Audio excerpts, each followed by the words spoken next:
have an army of digital soldiers, but we have what we call citizen journalists. And so the American people decided to take over the idea of information. They took over the idea of information, and they did it through social media.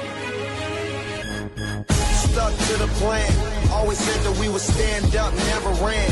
We the fam and loyalty never change up. Been down since day one, look at where we came from. Jumping out on anybody who try to say something. One thing about it, got a problem, I got the same one. Money rolls, we fold, plenty clubs, we close. Follow the same code, never turn our backs, our cars don't even lose control. Shot, everything rides on tonight. Even if I've got 3 strikes, I'ma go for it. This moment, we own it. I ride or die to be played with because it could get dangerous. I ride or die people I ride with. This moment, we own it.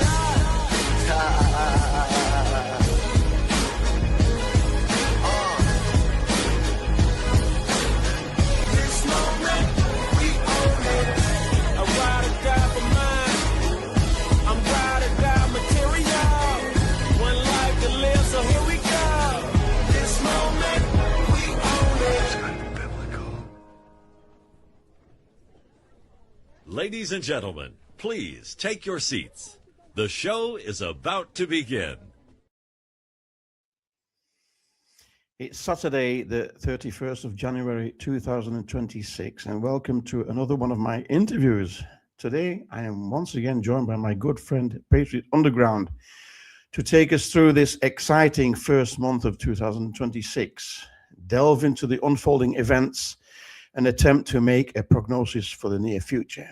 Patriot Underground is truly at the helm, especially on X or on Twitter, always up to speed on the latest developments, and therefore it's always a great pleasure and honor to welcome him to my show.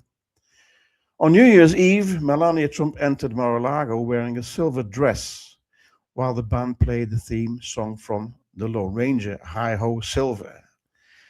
How could it be more obvious? Soon, silver was soaring like never before, reaching nearly a staggering $120 an ounce. However, yesterday, the 30th of January, gold and silver took a huge dive, with silver plummeting to merely $86. We had Operation Absolute Resolve, in which Maduro was arrested and the Venezuelan people were liberated. The Monroe Doctrine was in the news, and also the National Security Strategy. The Financial Security Oversight Council 2025, the FSOC, and Smith-Mundt Act, while the Insurrection Act seems increasingly likely given the tensions in the blue cities. In Davos, we saw the annual meeting of the World Economic Forum, this time without Klaus Schwab as the central figure, because apparently he's been very naughty. Last year, he stepped down and was succeeded by the BlackRock CEO, Larry Fink. Donald Trump showed up with an impressive delegation like never before and made it very clear who is calling the shots from now on. Trump gave 2 historic speeches and, to put it simply, basically announced the end of globalism. In the Lion's Den, he established the Board of Peace, which seems to be the final and inevitable nail in the coffin for the United Nations and consequently NATO, the EU, and potentially Bilderberg too. While he was at it, Trump also withdrew from the World Health Organization. Macron, who allegedly had been slapped in the face by his husband Brigitte, at least that's the rumor, and thereby ended up with a bloodshot eye, or maybe was it something else? Nothing surprises me anymore these days. To top it off, Zelensky was told to hurry up and finish his speech at the WEF forum, replying, "You don't find me interesting anymore." No fewer than 34 European troops were deployed to Greenland to take a stand against Trump. The German delegation, consisting of a total of a whopping 13 troops, returned home after just 1 day. And that shows you just how powerful NATO is. Meanwhile, we are seeing EBS-like glitches here and there. And there was an announcement of a historic summit that will take place on February the 11th, bringing together all 34 military leaders from the Western Hemisphere. And there again, there's that 34. That may refer to a very important Q post 34, which mentions my fellow Americans and the EBS, of course, the Emergency Broadcast System. Meanwhile, there's a threat on an attack on Iran. US aircraft carriers are in the vicinity as we speak. Could it be the build-up to the scare necessary event? Who knows? Last Thursday, the FBI raided the Fulton County Election Center. This could significantly speed up the whole process concerning the 2020 stolen election. Furthermore, a second government shutdown is looming. And yesterday, the US Justice Department released 3.5 million pages of documents from the Epstein files, including 180,000 images and more than 2,000 videos. And an extremely embarrassing email exchange between Epstein and Bill Gates went viral regarding Billy Boy's private parts. And the masses are soon going to be screaming for the remainder of the files, and the left expecting to find dirt on Trump. The trap is set. Yesterday was a remarkable day for many reasons. In addition to the collapse of precious metals, of course, the Fed chairman Jerome Powell was replaced by another controversial figure, Kevin Walsh, whom Trump called central casting. We also had the premiere of the movie Melania, and she would like to thank her husband, American's director. And just now, an image from the Epstein files shows that Brett Ratner, the director of the movie Melania, seen hanging out with Jeffrey Epstein along two young girls. And Trump posted the MAGA symphony on his Truth Social. I wonder what that could mean. And maybe that Trump is pushing all of this scum into the spotlights. Yeah, we really can't claim that nothing is happening anymore, eh, Patriot? Welcome. Yeah, first of all, thanks for having me back. I really appreciate it. I love. Thanks for joining again, my friend. Yeah, I always enjoy our conversations, and my goodness, it's been quite a 24 hours, I have to say. It's been quite a January. Well, it's been quite a January, as you just laid out. But the big moment, I do believe, is upon us. The veil is starting to lift. The floodgates are starting to open with regard to the Epstein files. So this is a very, I mean, it's super exciting on the one hand, I have to say, but going back and because I've been spending hours, just probably like everybody else out there, going through all this information, and it's really it's had a kind of a somber effect on me as well. It's bringing me back to the time when I first started to expose myself to all of this information and go down all of these rabbit holes.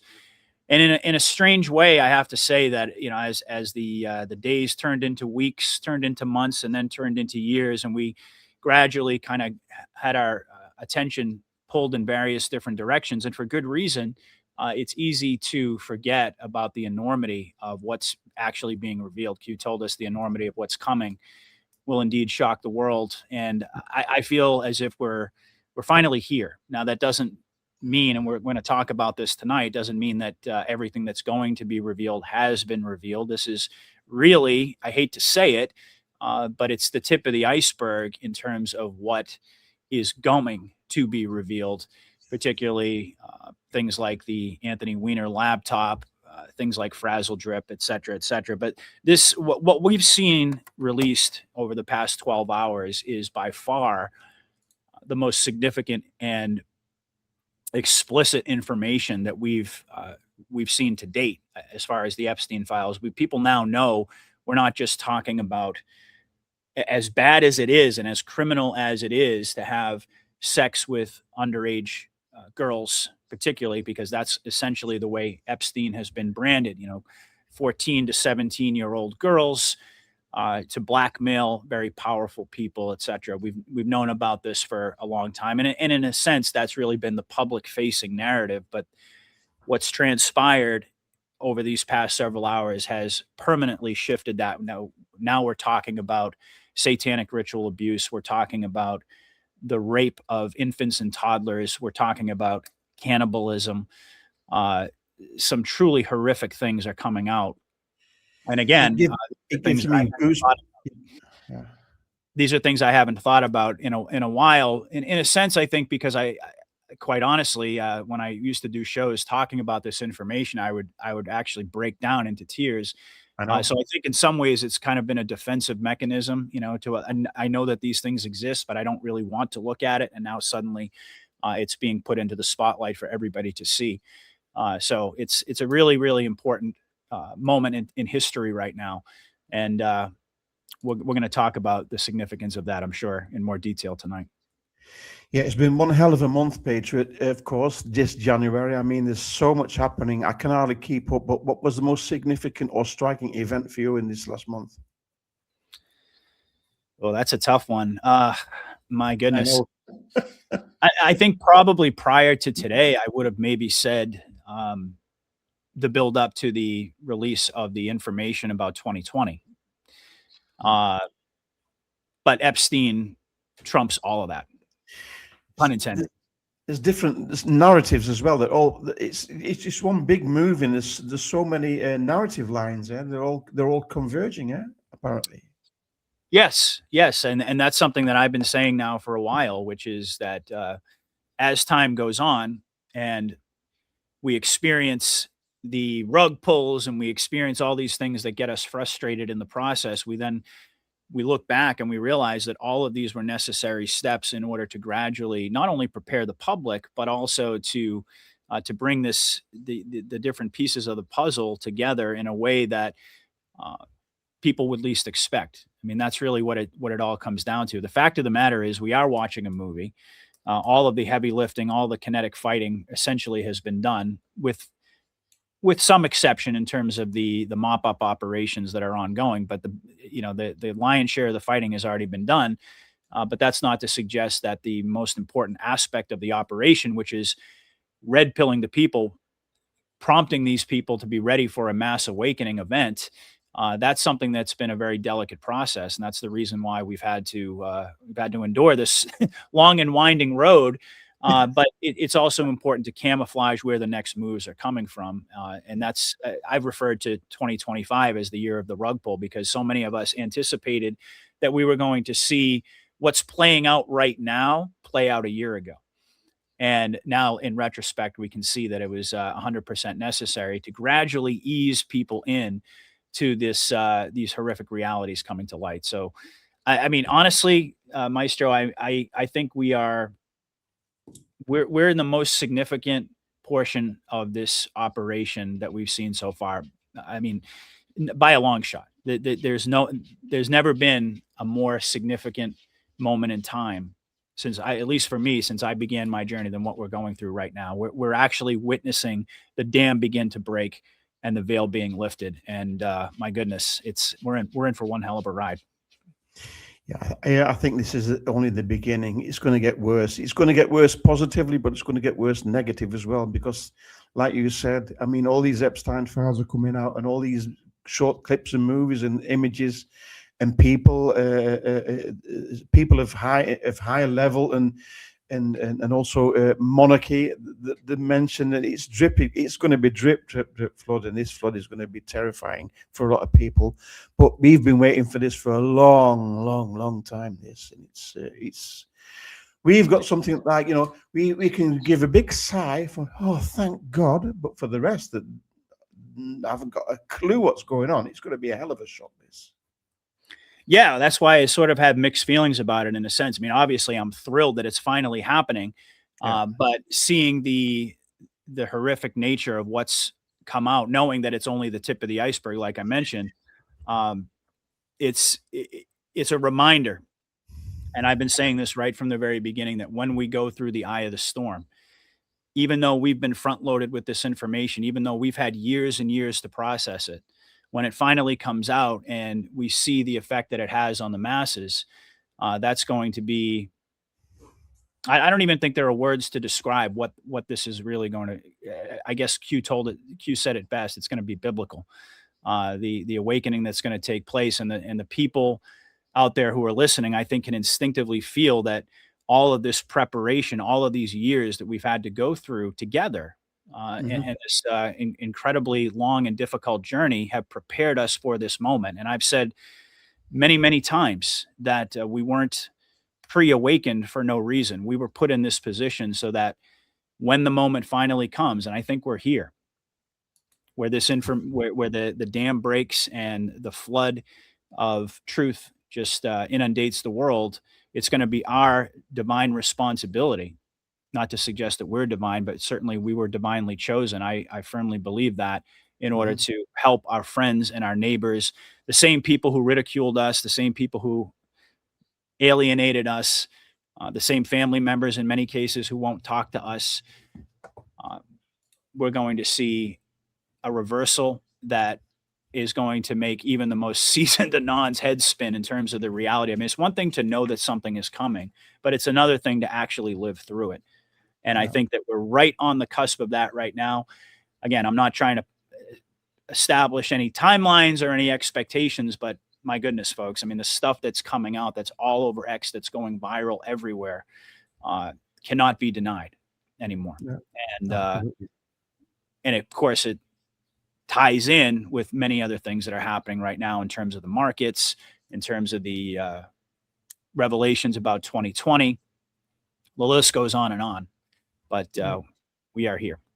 We finally arrived at this pivotal moment, and wow, I'm getting goosebumps. Just I was trying to interrupt you a few minutes ago. Sorry. Discussing this. Sorry, no, it's no problem.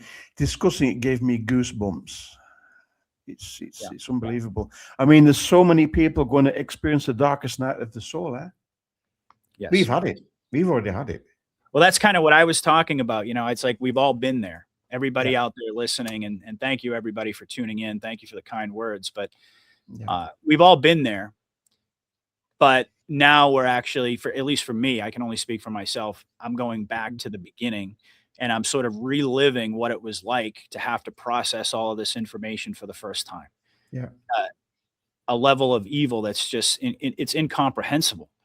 What these people, these monsters, have done to our children, and they aren't even people, Patriot. And that will.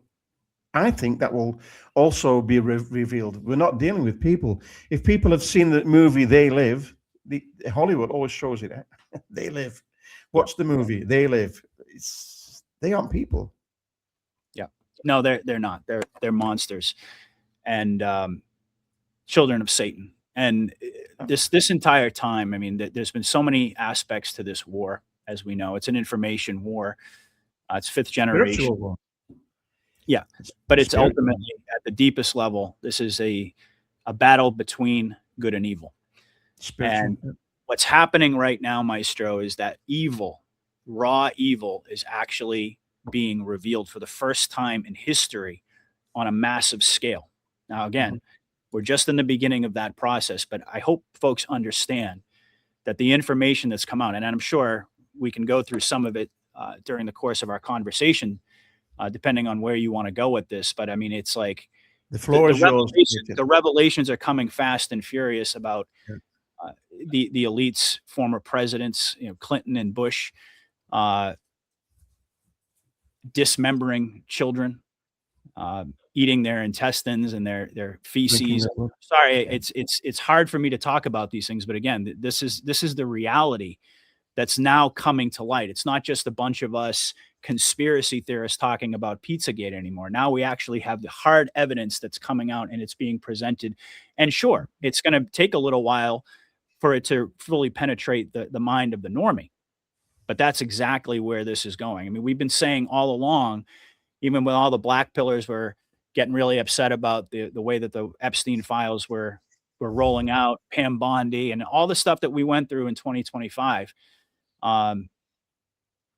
My goodness, I mean, we have entered into the most significant. I honestly believe this is the most significant, probably the past 24 hours in the entire Q operation. Absolutely, yeah, absolutely, yeah. There's a lot of blackpilling going on as well, there, Patriot. A lot of blackpilling. I don't understand, especially in this, in this, what do you call it? segment of the process. To be blackpilling now, I mean, there's something wrong.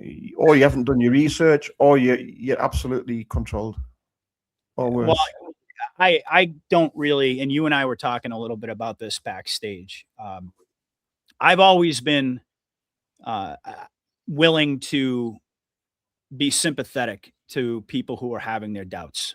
Okay, because I'd be a liar if I said that over the past almost 5 years that I've been podcasting, and even beyond that, before I started, and I started to read the Q drops and so forth, that I didn't have my doubts along the way. So I've never been one to slap a label on people and to belittle them if I feel like they're coming from a good place and just expressing that genuine sense of doubt. But having said that, is there any possible? I mean, is there any way? Is there any reality where this could be happening, where all of this information, which is now being flooded out, explain to me, give me the logical thought process behind the bad guys being in control. I mean, they would have done anything in their power to prevent even a tenth of this information coming out. Yep. They would have set off nukes in cities. They would have Some of gone all fears. any lengths to prevent this information from coming out. So the people who are blackpilling at this point, quite frankly, I believe that they're simply uncloaking, that they've never been on our side. They've used Trump as we've talked about many times, as the bait, so to speak, to draw all these individuals out. It's part of the tactics of fifth generation war. But the fact of the matter is that there simply is no way that this information would be all over X, all over social media, being shared everywhere, that it would have come out in the first place if the bad guys even had a small amount of control. So to say that to be a black pillar at this point in time, I mean, I don't even know what to tell people at this point. If you don't believe that the white hats are in control, if you don't believe, I mean, it's one thing if you don't necessarily buy into the concept that we're watching a scripted movie. Like, a lot of people can't really make that jump, and they still think that this is like an active, they make a move, we make a move sort of a thing, where the bad guys still have power and they're gradually losing that power. I let go of that a long time ago. But even if you don't believe that we're watching a scripted movie, Q told us we are. The fact of the matter is how many times did he mention it? Do you still remember? Scripted movie. How many times did he mention it? Scripted movie. We're watching a movie. Yeah, and Trump says central casting literally every time he gets, every moment he has to mention it, he does. So the blackpilling thing, as far as I'm concerned, I just look at people who are still not convinced that the good guys are in control, who still don't believe that Q is real. I mean, everything that we've talked about. Sure, our timeline might have been off. Some of the things that we expected to happen at certain points, those turned out to be wrong. But the core content of everything that we have talked about for years, most importantly, satanic ritual abuse, pedophilia, human trafficking, cannibalism, these horrific evils, everything that we've talked about, the stolen election of 2020, COVID, everything. That was in the drops has played out. Okay. People can say, well, we haven't seen any justice yet. Folks, the justice has already happened. That's the whole point. That's the whole point. We would never be in this situation if these criminals, if these monsters had not already been dealt with behind the scenes. They were taken care of a long time ago. Are there still low-level people? Are there still mop-up operations? Yes. Okay, but the real power players, all of that justice has already been meted out. What we're watching, that's why it's so important to understand that we are watching a movie, so that people don't get so upset and get so fixated on, well, we need to see public justice. Look, I get it. I've been saying that all along. There's no victory without public justice. Ultimately, I'm not going to do any victory laps until we finally get to that point. Okay. But having said that, I still 117% believe, to the very core of my being, that we are watching a movie and that all of these animals have already met justice. And it's just a matter of time in terms of how they play it all out, That's what we're watching right now. We are watching the most significant dump of information, the most significant download of information into the public consciousness about the core issues, Mhm. the very issues that brought both of us off of the sidelines, brought us into the arena. I mean, that this was the reason that I started doing podcasting, when I started to learn the truth about these horrific evils, about what they were doing to children. If there was one thing, that was it. And now here we are, and it's all starting to come out now. Yeah. And go ahead. No, go on, Patriot. Sorry. No, I was just kind of wrapping up and just saying that for me, this is. I mean, I woke up.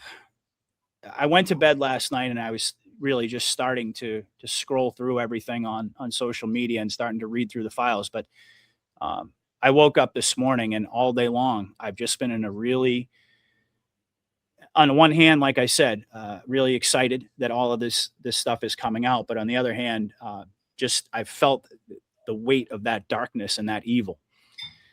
And it's coming for the masses. It's coming for the masses. It's going to be terrible. It's going to be, when it comes out, we're going to see things unfold in the world, emotions and feelings we have never witnessed. Maybe in a Hollywood movie, but not in real time.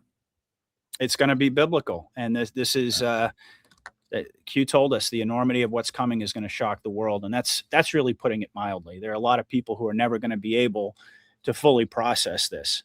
Mm-hmm.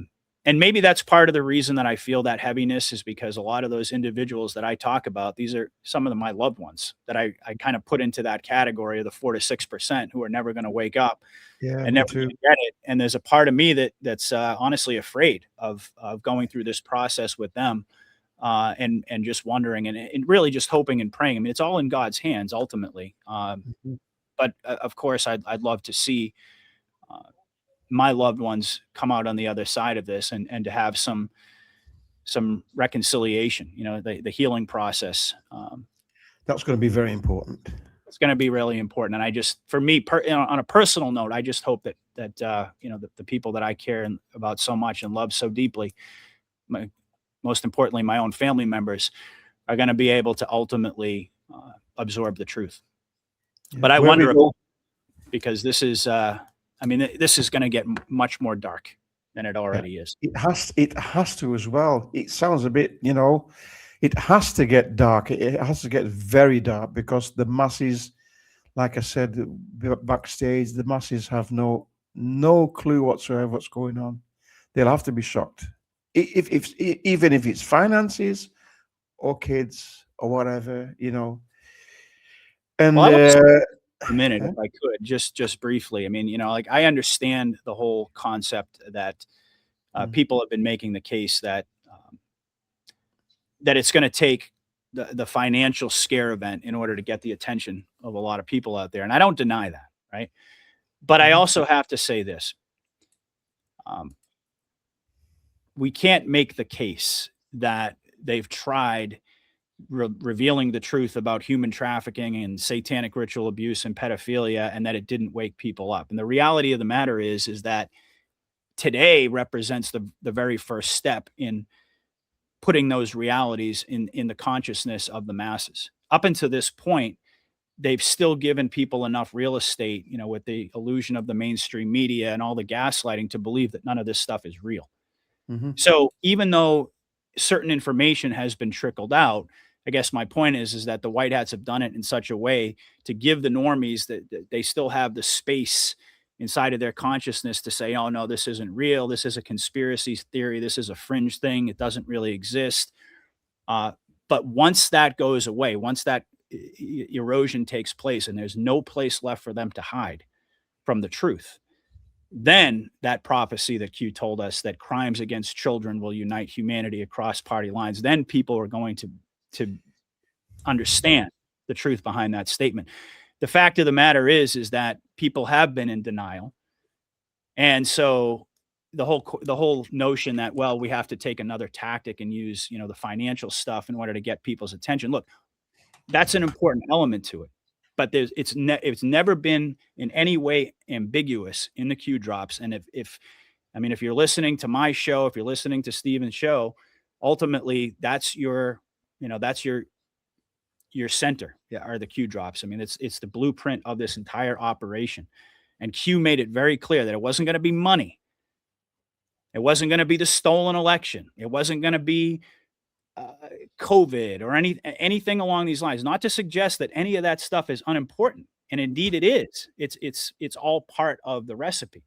But the core uniting factor, the one thing that's going to bring people together, is crimes against children, and that is what we're starting to see for the first time in history come to light.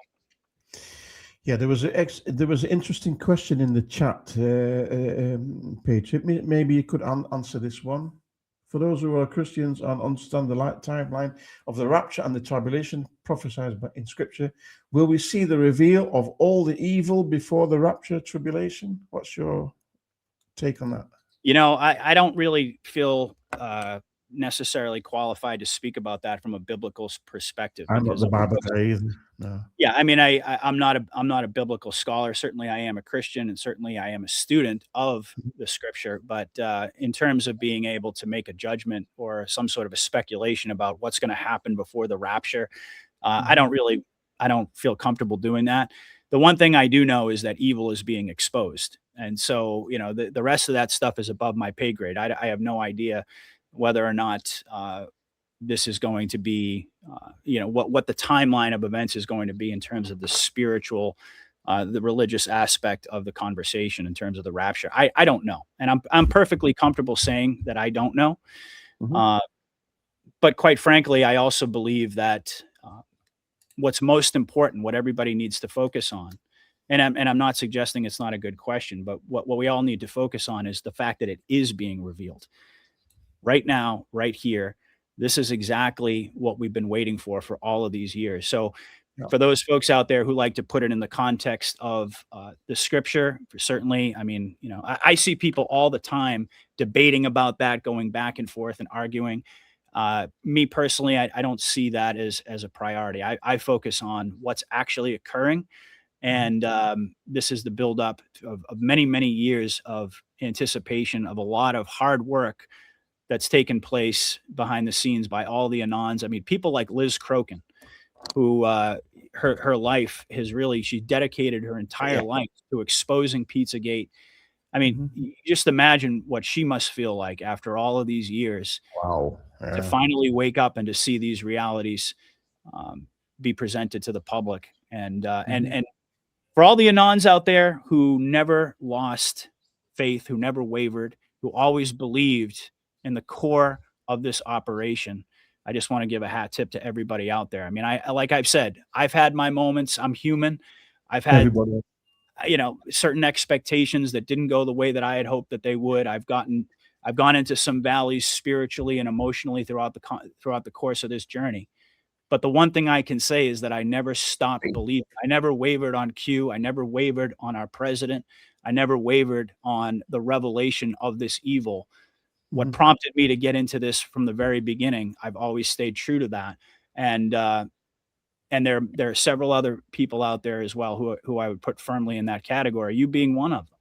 And so this is a really important moment for all of us as well, to just, like I said, not to do a victory lap, but to reinforce everything that brought us to the table to begin with, and to realize that all of these years that we've been fighting have not been in vain.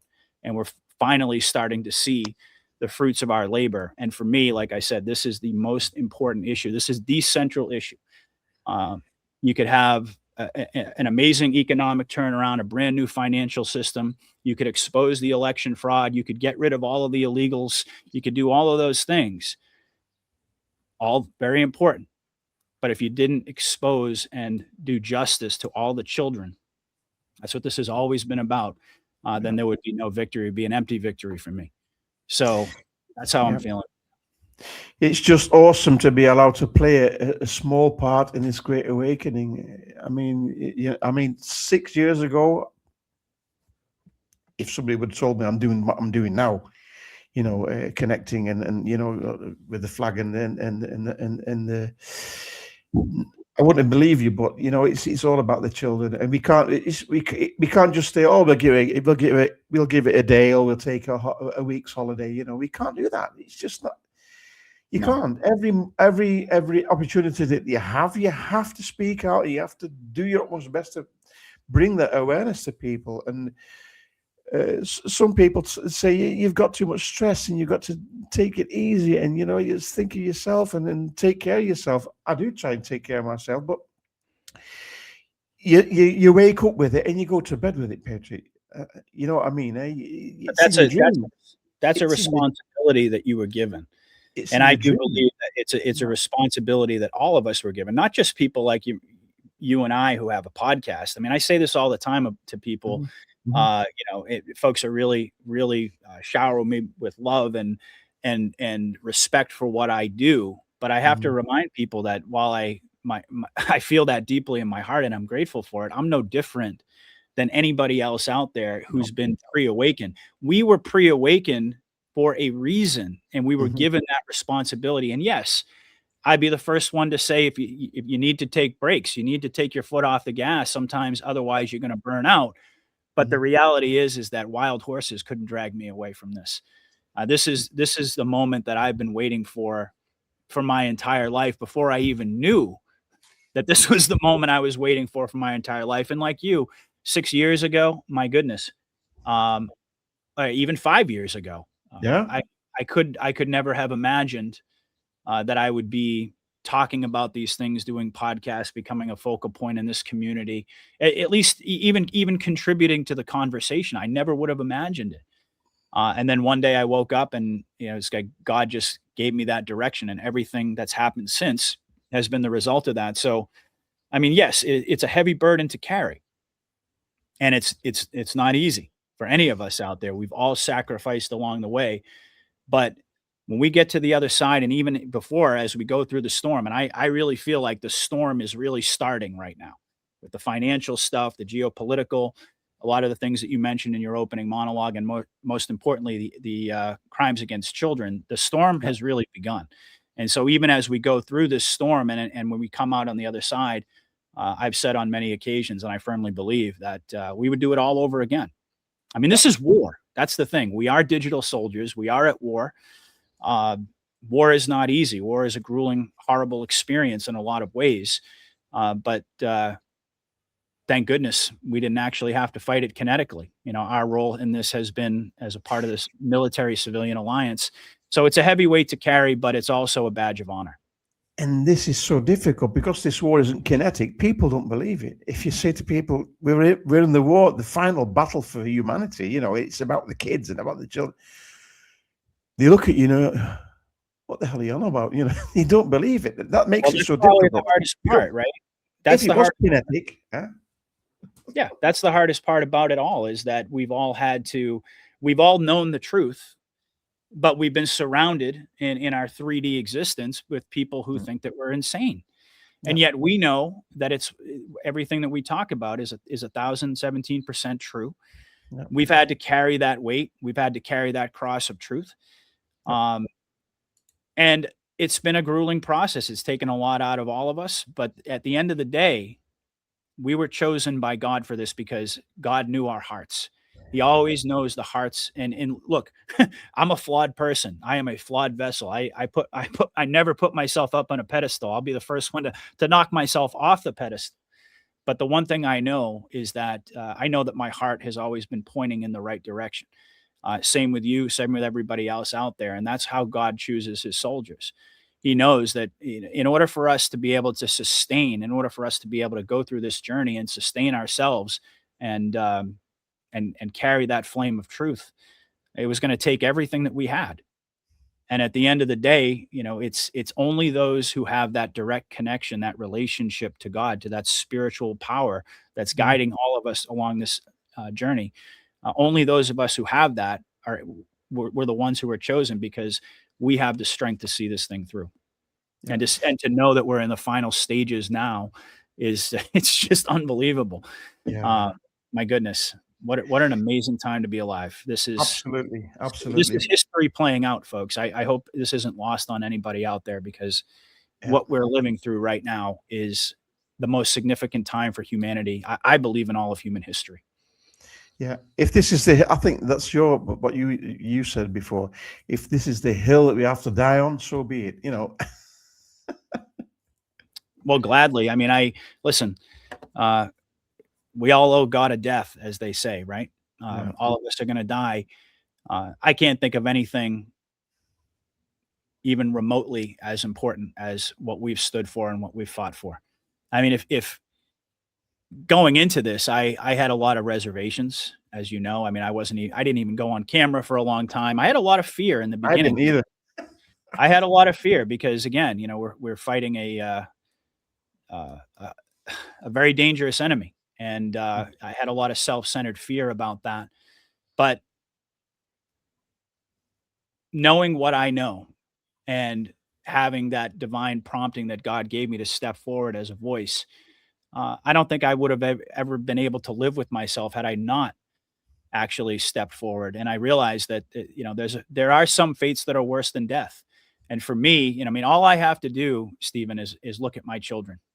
That's all I have to do is look at my children, and it's a reminder. I mean, I was actually sitting on the couch this morning, and I was going through X, and I was just, like I said, revisiting all of these horrific evils. Hmm. And you know, my kids are just sitting there playing their video games and laughing, and I realize, like,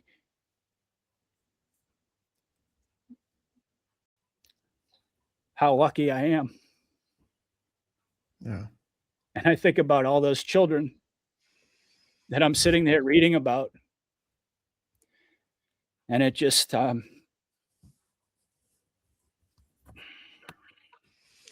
made me break down. You know, Hang in there, it's buddy. so unspeakable what they've done to these children, and I think to myself, what I wouldn't do to protect my children, to protect innocence, Hmm. and to see my children. I mean, it makes me so grateful to God, but it also pains me so deeply to know that my children are safe and they're in a place of where they're surrounded by love, and to be sitting there and knowing that they're completely innocent. They don't know anything about any of the stuff. And I just think that there's nothing that I wouldn't do for them. There's nothing that I wouldn't give to protect their innocence. So, you know, when I think about my purpose, all I have to do is look at them, and I'm reminded that this has always been about the children. It's always been about protecting innocence. And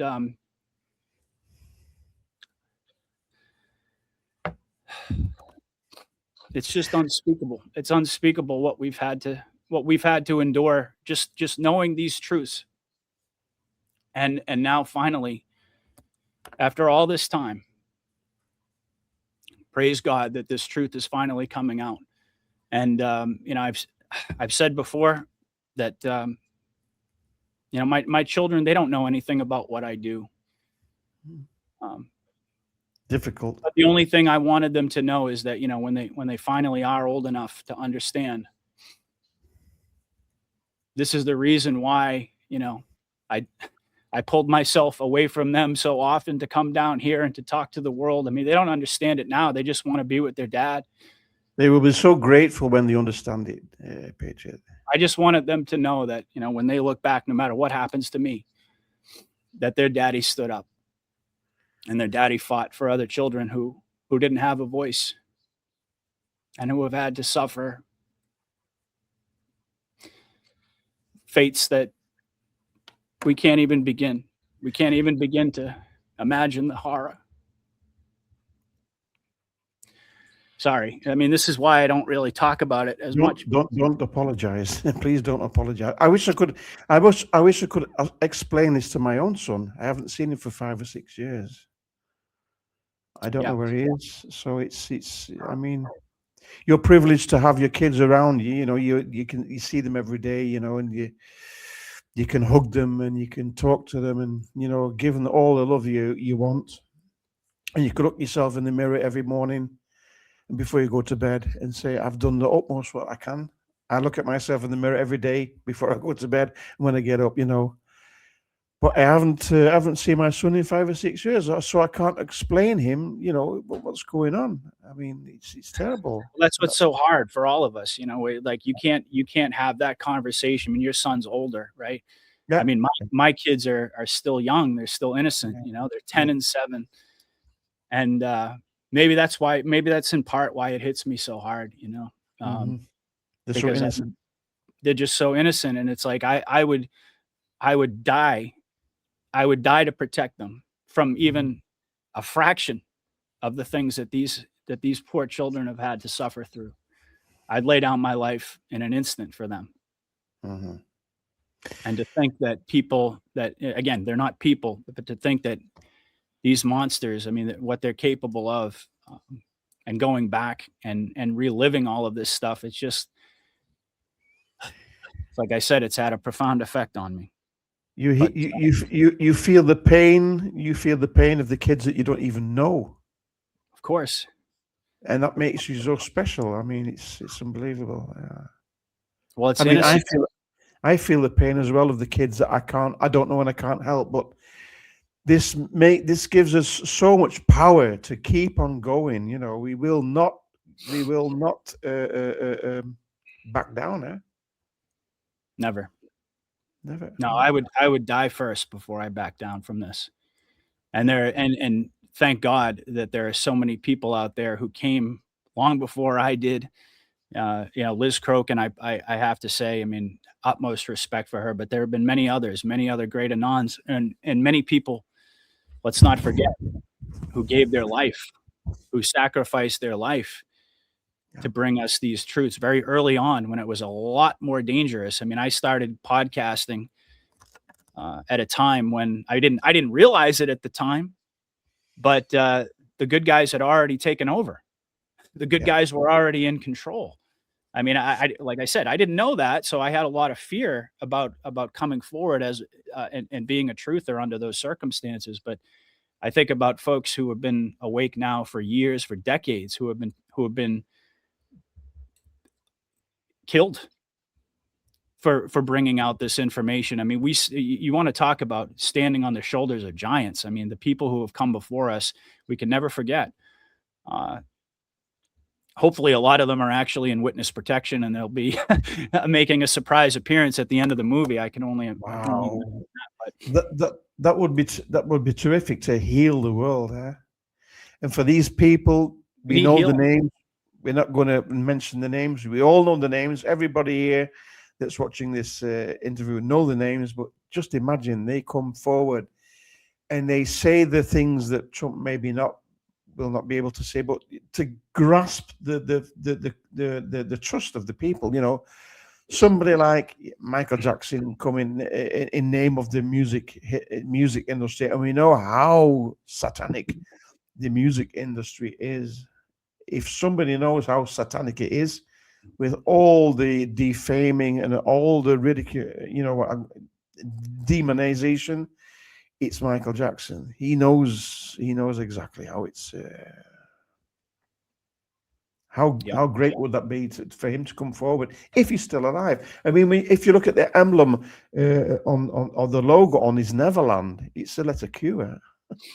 Oh yeah, yep, yeah. No, I mean, I pray that that's the case. That Michael will is still with us, and many others as well. Somebody in the chat mentioned Isaac Cappy. I mean, is a perfect example right there of a guy who was in the belly of the beast. I mean, can you imagine the courage?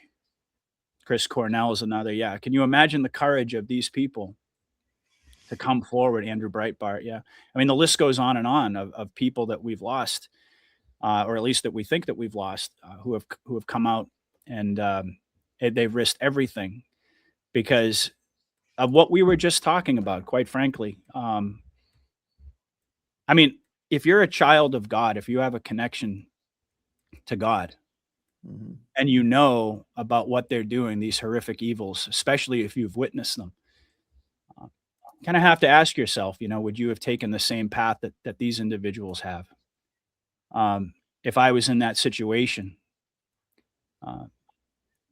I personally, I don't know. I don't think I'd be able to live with myself if I didn't come forward. Exactly. Exactly. And, if you're going to die for something, you should die standing up for the truth. Yes, absolutely. But more so than anything, in defense of innocent children. Exactly. Yeah. Yeah. This strikes a nerve. What you're saying here. Yeah. Yeah. Let's hope that they're still with us, though, because I do think that the world is going to need all the help. Again, this is our entire purpose here, is to guide people through the healing process. It's the white hats and the military, and indeed the job of Anons to amplify the information, to get the truth out, to cause the great awakening. But that's only half of the battle. I mean, the real difficult work, as my friend Lieutenant Colonel Bosey says, is the great labors of peace. The truth and reconciliation that's going to have to happen on the other side of all this.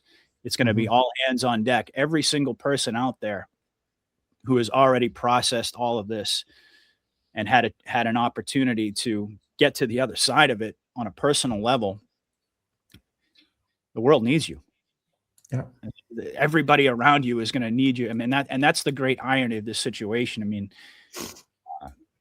the very same people that made you feel like you were totally crazy, and even in some cases, Avicii, he's another one. Even in some cases, caused you to question your own sanity. I mean, I've seen a lot of, I've heard from a lot of people that at certain points along the way of the journey, especially early on. I mean, it's become more and more obvious that we're watching a scripted movie as time has gone on, but especially early on, I mean, like being surrounded by people who completely and totally reject the truth and actually living in that truth, knowing it. I've described it as having a foot in two different worlds. It's very easy. It was very easy at certain points to question your own sanity and go, am I crazy? Am I the one? Am I really telling the truth here? Or have I been fooled? Or, it's like some people have expressed that to me, and I can relate to those feelings because especially in the beginning of my journey, I went through that quite a bit. Even before I started podcasting, I was like constantly trying to red pill people, constantly trying to show, whether it was my wife, whether it was my parents, whether it was my friends, my coworkers, etc. And to be in that situation where you're just, you feel like you're on an island, no matter where you go. And like, you're all by yourself, to question your own sanity. I mean, that's part of the psychological warfare that we've had to endure. But again, we've all known the truth. I mean, it's like, that's the thing about the truth is once you get your finger on the pulse of it, you don't necessarily have all the answers, but once you know the truth, it's self-evident. It's like, you can never blind yourself to it again. The Matrix analogy, like once you take that red pill, that's it. I mean, your life is never going to be after that. There's no way back. There's no way back. There's no way back. You may have moments where you wish you didn't take the red pill. You may have moments where you wish you could take the blue pill and forget everything. You may have moments where you want to take a black pill and say nothing's really happening. I mean, all of these things are part of the process, but you can never go back to being the person that you were. I always say, I wish I wasn't, I always say, I wish I wasn't, what do you call it, right,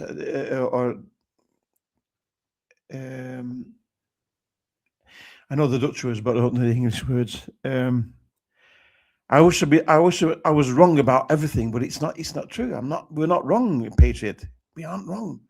Well, that's really the significance of this moment that we're in right now.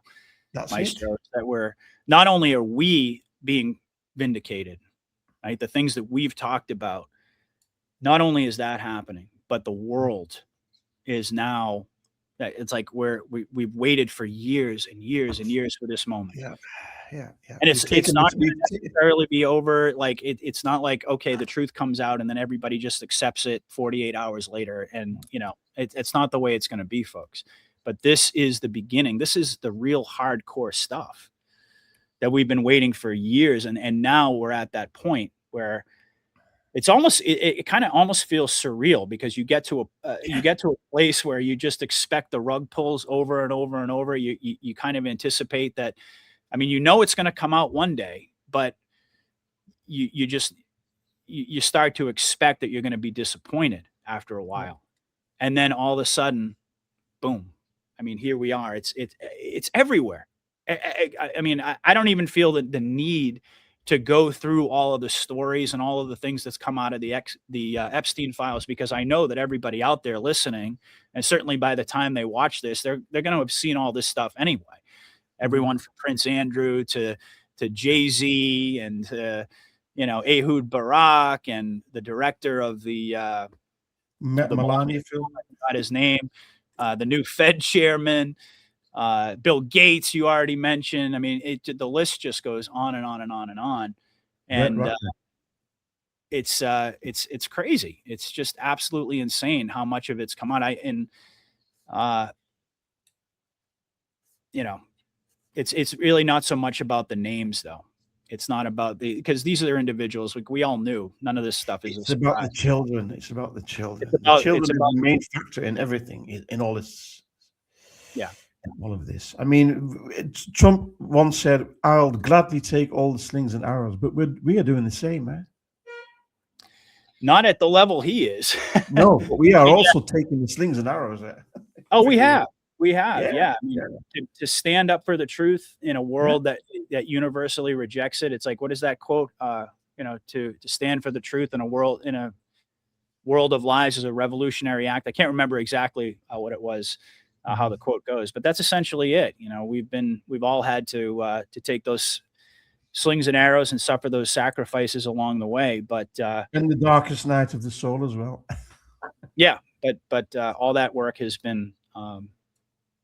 We're finally getting to the point now where we see that all those sacrifices were worth it, and then some, to be able to have this truth come out.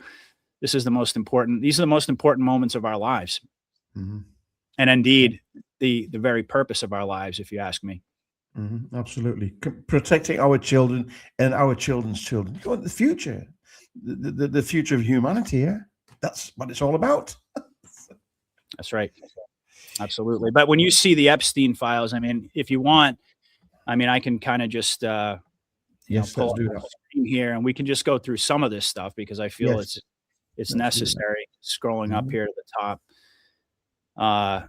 Barry Weiss. Okay. I'm not going to go through all of this stuff, but go to old Barry Weiss.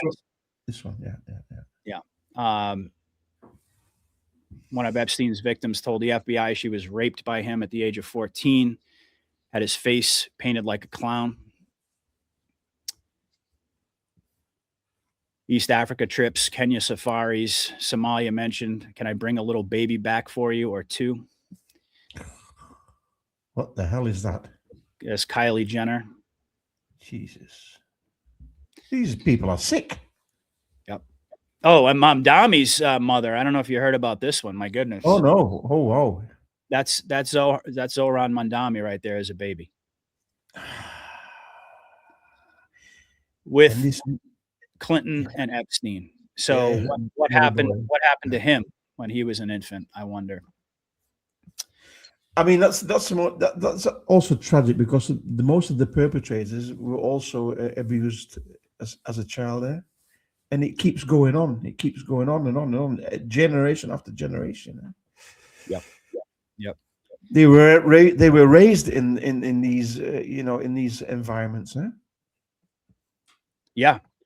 I mean, and we've only begun to scratch the surface on that in terms of the using the baby farms. I mean, I'm pretty sure everybody in your audience already knows this, but at Epstein's ranch, yep. I mean, they were breeding babies for satanic, for sacrifice, for cannibalism. It's not just about his island as well. And I mean, I believe 90% of all the children that are involved, they've never seen daylight. That's right. You don't know what the sun is. Yeah, they were bred for satanic ritual abuse, rape, and cannibalism. Subterranean babies. God, you talk about evil. But it just goes on and on here. We'll just kind of go through some more of this stuff. Please do. Yes. Epstein well, this isn't having to do with this. Really has more to do with the financial stuff. This is the way the Jews make money: short shipping stocks. Let the goyim deal in the real world. A reminder that this guy was I mean, there's pictures of Epstein with the Talmud behind him. A Zionist, Jewish supremacist. Again, doesn't apply to all Jews. I've said that consistently all throughout. I mean, there are a lot of good Jewish people out there. We must make the distinction, eh? Yeah, absolutely. Because I mean, look, I know these people. I know a lot of really wonderful Jewish people that I grew up with and that I trust implicitly, that I know are good people. We have to make that distinction. It's important. There's no getting around the Zionist element of it. There's no attempt to downplay the Khazarian mafia, but it's also very important to distinguish. And I happen to believe that that's a big part of the reason why we've seen Trump and his administration optically be so pro-Jew. Is to say, oh, I'm a huge friend of the Jews, and we have to protect from anti-Semitism. And I get how that pisses people off. And I think there's probably multiple different objectives to it. But one of them I happen to believe is to make sure that as this information comes out, I mean, you don't want people running across the street and killing their neighbor when they hear about this stuff just because they're Jewish.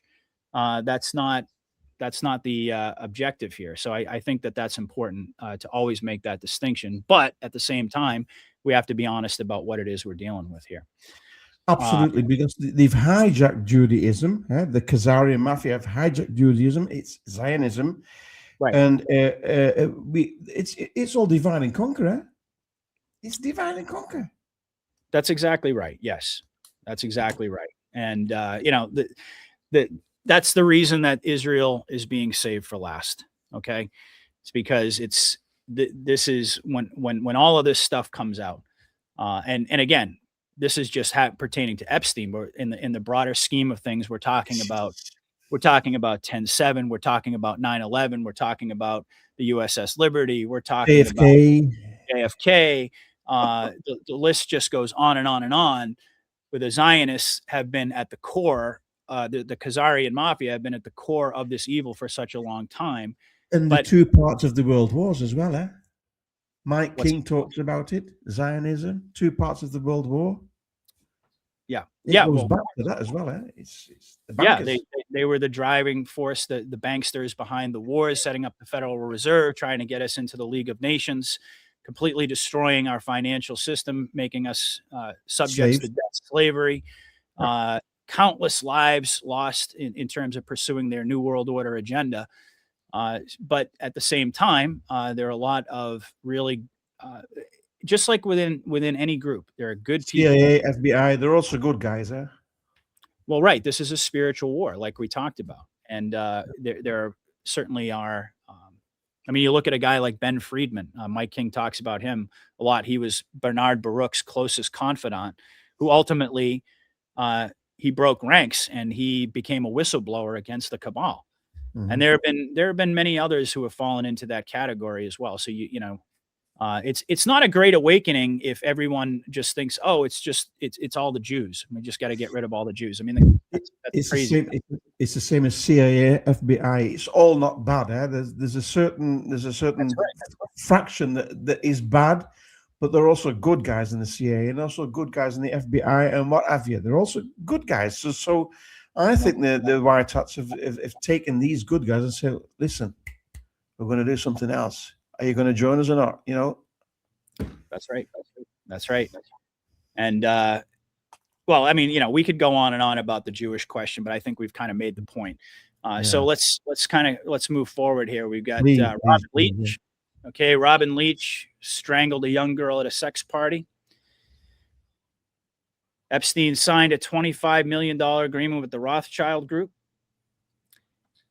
And I mean, again, there's so much information. We can't go through all of this with a fine-tooth comb here, but this is the reason why the Rothschilds were mentioned along with Epstein so many times in the Q drops over and over and over. We're living through it right now.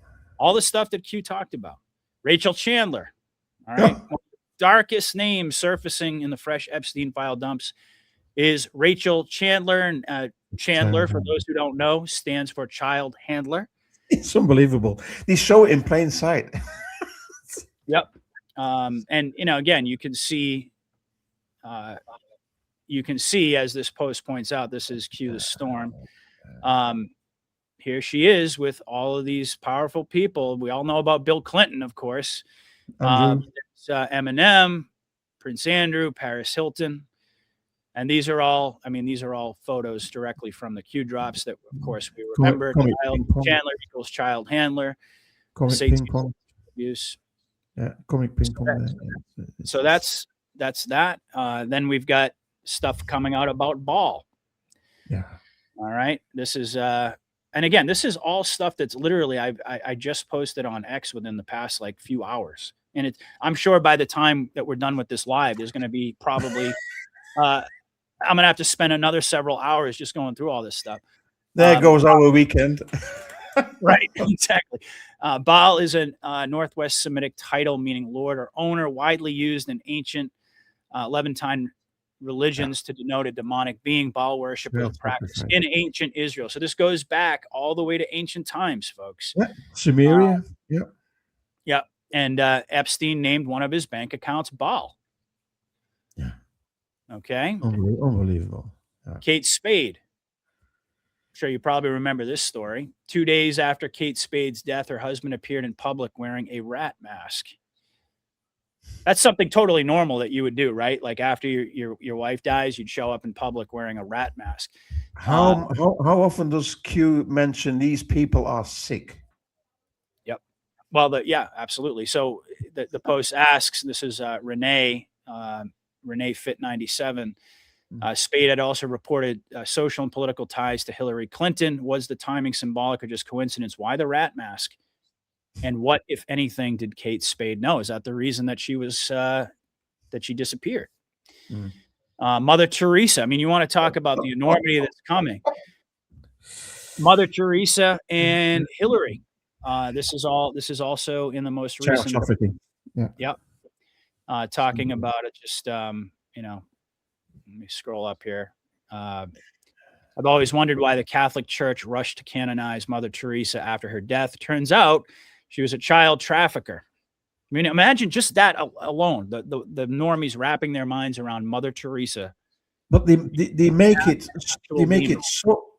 so unbelievable that people just won't take it in. Mother Teresa, huh? Yep. Or Barack Obama, the best president we've ever had, Barack Obama. And that's how they hide it in plain sight.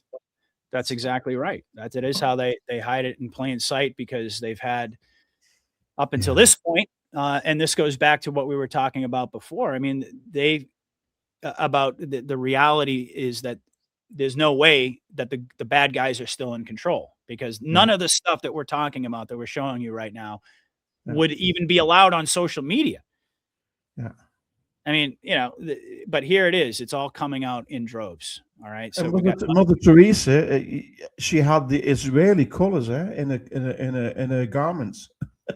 Yes. Yep. Just like Epstein's satanic temple on the island. And what's her name? What's her name? With that show with the temple in the background. Oh, Ellen DeGeneres. Yeah. Ellen DeGeneres. There you go. Yeah. So all of these, all of these videos are coming out. I mean, this is stuff. Some of this stuff has been circulating before. Yeah. There's Ellen DeGeneres. There. Yeah. There's Ellen. I mean, there's all the celebrities talking about pizza with kids. Hollywood's always been run by Satanists, rapists, and pedophiles. That's the truth, folks. We were talking about this a little while ago. How will humanity ever be united? When humanity realizes we've been ruled by satanic practicing pedophiles who rape, torture, and murder, and I would add to that, eat children, who are at the highest levels of government, business, celebrity, etc., intelligence agencies. And you can see, I mean, I don't know who this individual is, Alonzo Garmendi, but you can see the date of the post just yesterday. My God, they're all pedophiles. We're ruled by pedophiles. This is the reality that people are now going to have to face. and it's going to get, like I said, it's going to get it's already hard for them to deny it, but it's going to get to the point I would anticipate over the next couple of months. There's not going to be any room left for them to deny these realities, these truths. The 4 to 6% are never going to believe it, but the vast majority of the population is going to have to accept this. I wonder, Patriot, how 4th of July is going to look if all these atrocities are going to come out before the 4th of July in the coming months. The Epstein files in the coming months. I mean, 3.5 million have been released, and there's how many images and videos. How are people going to celebrate the 4th of July?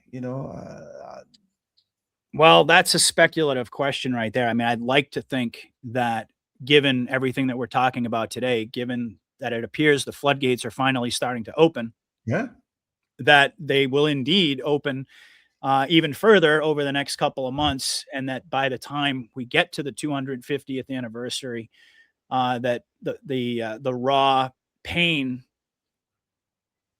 that people are going to experience certainly is not, it's always going to, I mean, it's going to be ingrained in our DNA for the rest of our lives. But once that raw pain subsides and this evil has been exposed, but then the flip side of the coin is all the military's plan to save humanity, the justice, the new financial system, the medical the medical cures that have been existed and suppressed, all the technology, so there's a flip side to the coin. We're looking at all the dark stuff today. So my hope is that we get through this really dark period over the next couple of months, and that by the time we get to the 250th anniversary, we'll be in celebration mode, knowing that justice has been done and that we have officially embraced the golden age, that we're actually there. But that's speculative, that's the thing is I want to believe that, but then there's also another part of me that I don't want to put all my eggs in that basket. I don't want to develop that expectation, because I've learned that no matter how much it feels as if we're right on the precipice of everything that we've been waiting for all these years. And again, I think we are there. I mean, it's kind of hard to deny given all this information that's come out. But having said that, you just never know what the timeline is going to look like. So, we'll have to wait and see as far as that goes. But let's just say this, if I had to make a guess and speculate, I would imagine, given the stuff that you went through at the beginning of the show, everything that's happened in January alone, and then on the very last day of January, to get this massive dump of the Epstein files, and knowing how many other things are ongoing right now, the Rico Grande conspiracy, the election truth coming out, the obvious market manipulation of precious metals and indeed crypto as well, that I think there's no coincidence there in terms of the timing. They're showing the White Hats are in full control of the financial system, and they are showing everyone how the enemy would fight back if they were actually in control. All right. But the reality of the matter is that if the banks were able to, and I know I'm going in a different direction, but I'll just say really quickly in terms of silver, if the banks were able to suppress the price of silver for so long, and even at even when silver was at like $30, $35 an ounce, they were still losing billions. They still were bleeding. It doesn't make any sense to think that they would ever allow the price of silver and gold to reach these historic levels, and then they would try to suppress it. They would suppress it ahead of time. So again, this is just more evidence that the White Hats are in full control. But the bigger point that I was making here is that given the fact that we're seeing everything move forward full steam ahead through January, it's not unreasonable, I don't think, to speculate that by the summer, we will have gotten through the eye of the storm. Because if you look at these people just in this image here, I mean, you got, I think, Chrissy Teigen here and some others. Yeah, there's so many icons. I call them icons and idols. You know, they're going to fall from the pedestal. It's going to be a shock. I mean, just think of all the youth. They're looking up to these people, and they're gods. They're really gods for these people. And they've been eating kids and drinking blood and child sacrifice and all the nefarious things that we can hardly pronounce. That's going to shock the world. I mean, it's idolatry in a biblical sense. You know, it's idol worship, and indeed, this is it's exactly what we've been talking about. I mean, you're right. These individuals are idolized by the normies. I think that there's been a significant amount of progress being made in terms of exposing these people over the past several years, but nothing like this. No, I mean, they don't come back from this. This is, and again, even if they were still around, I mean, I don't believe for a second that Chrissy Teigen, one of the worst of the worst, is still alive. Wasn't she the partner of John Legend? Yep, that's him right there in the picture on the bottom. That's him. I don't believe that these individuals are alive. Yeah. But even if you wanted to think that they were, Q told us that, you know, there'll come a point where they can't walk down the street. I think we're there. I think we're there. I don't believe that these individuals are ever going to be able to walk down the street again. So that's John Legend. Q talks about Suicide Weekend there. Yep. I was thinking about that, actually. I was thinking about that this morning and thinking, could this be it? Could this be the weekend? But I don't think so. I think we still have a lot. It's got to get a lot worse first. It's going to get a lot worse. And I actually posted about that this morning, and I just said, folks, it's going to get really, really dark. I mean, we've been waiting for this moment, yes, but it is going to get really, really dark. And again, to remember our overall purpose, which is to be the calm in the storm as all of this stuff plays out. But again, folks, all of this stuff has already happened. Okay, these people have already met justice. And it's just a question of how the white hats are going to script it, what the timeline is going to be.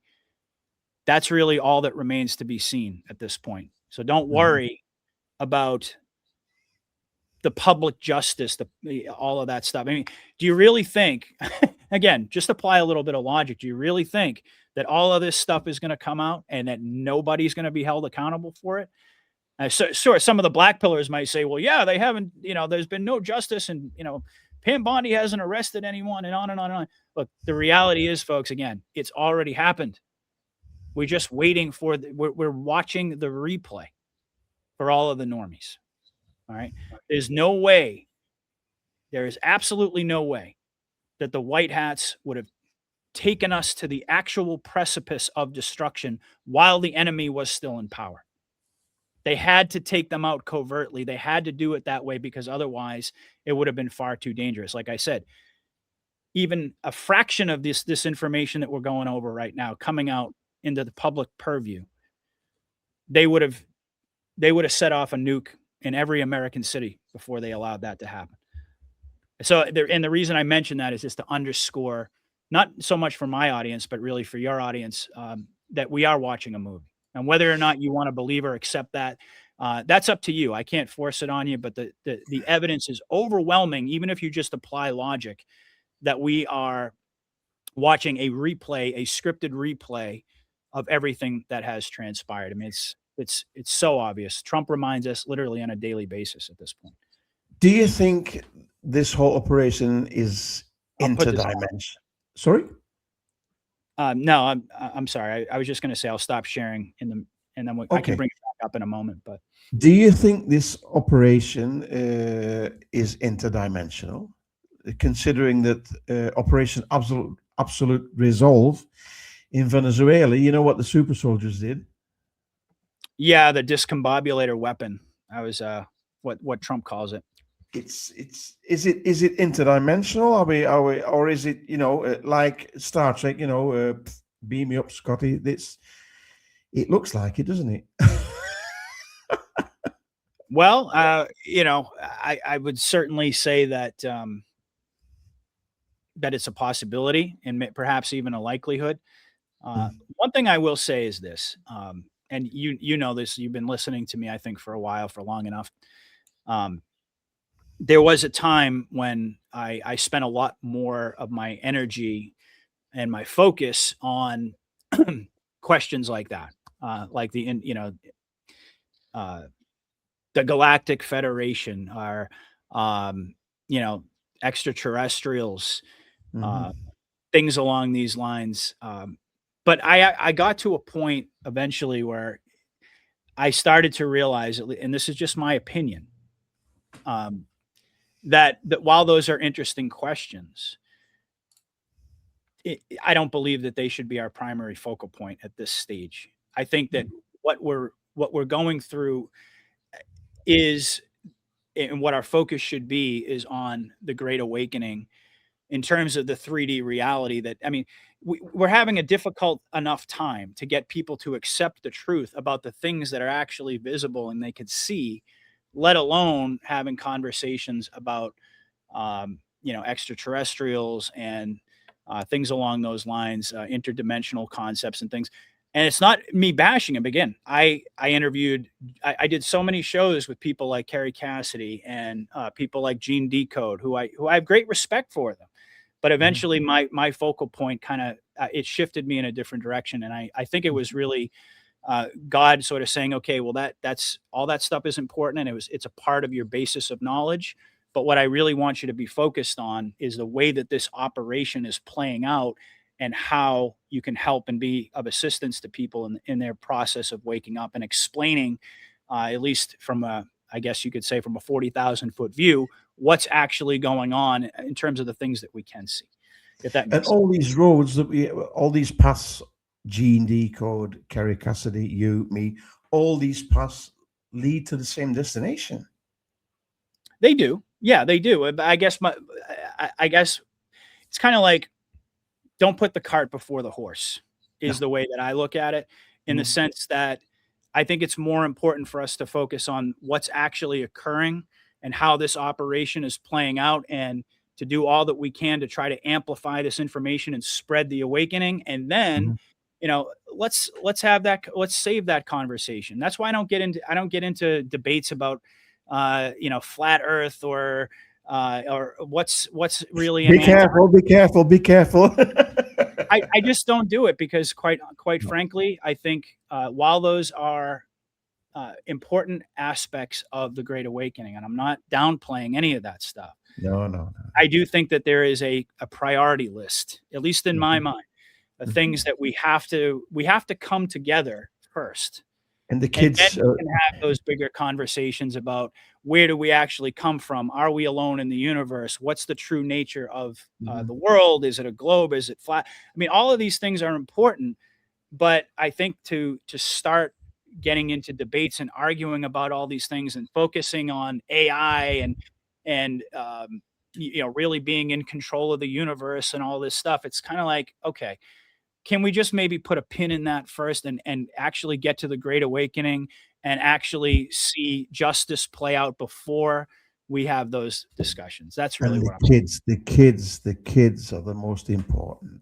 Well, that's exactly what we've been talking about this entire time, right? And so there are a lot of people out there who are going to say, well, you're talking about all the wrong things. You're focused on this whole Q operation. There's much bigger things at play, and so forth. And it's like, okay, um, that's fine if that's your perspective, if that's your opinion. But I don't believe for a second that the Q operation has ever been designed as a distraction.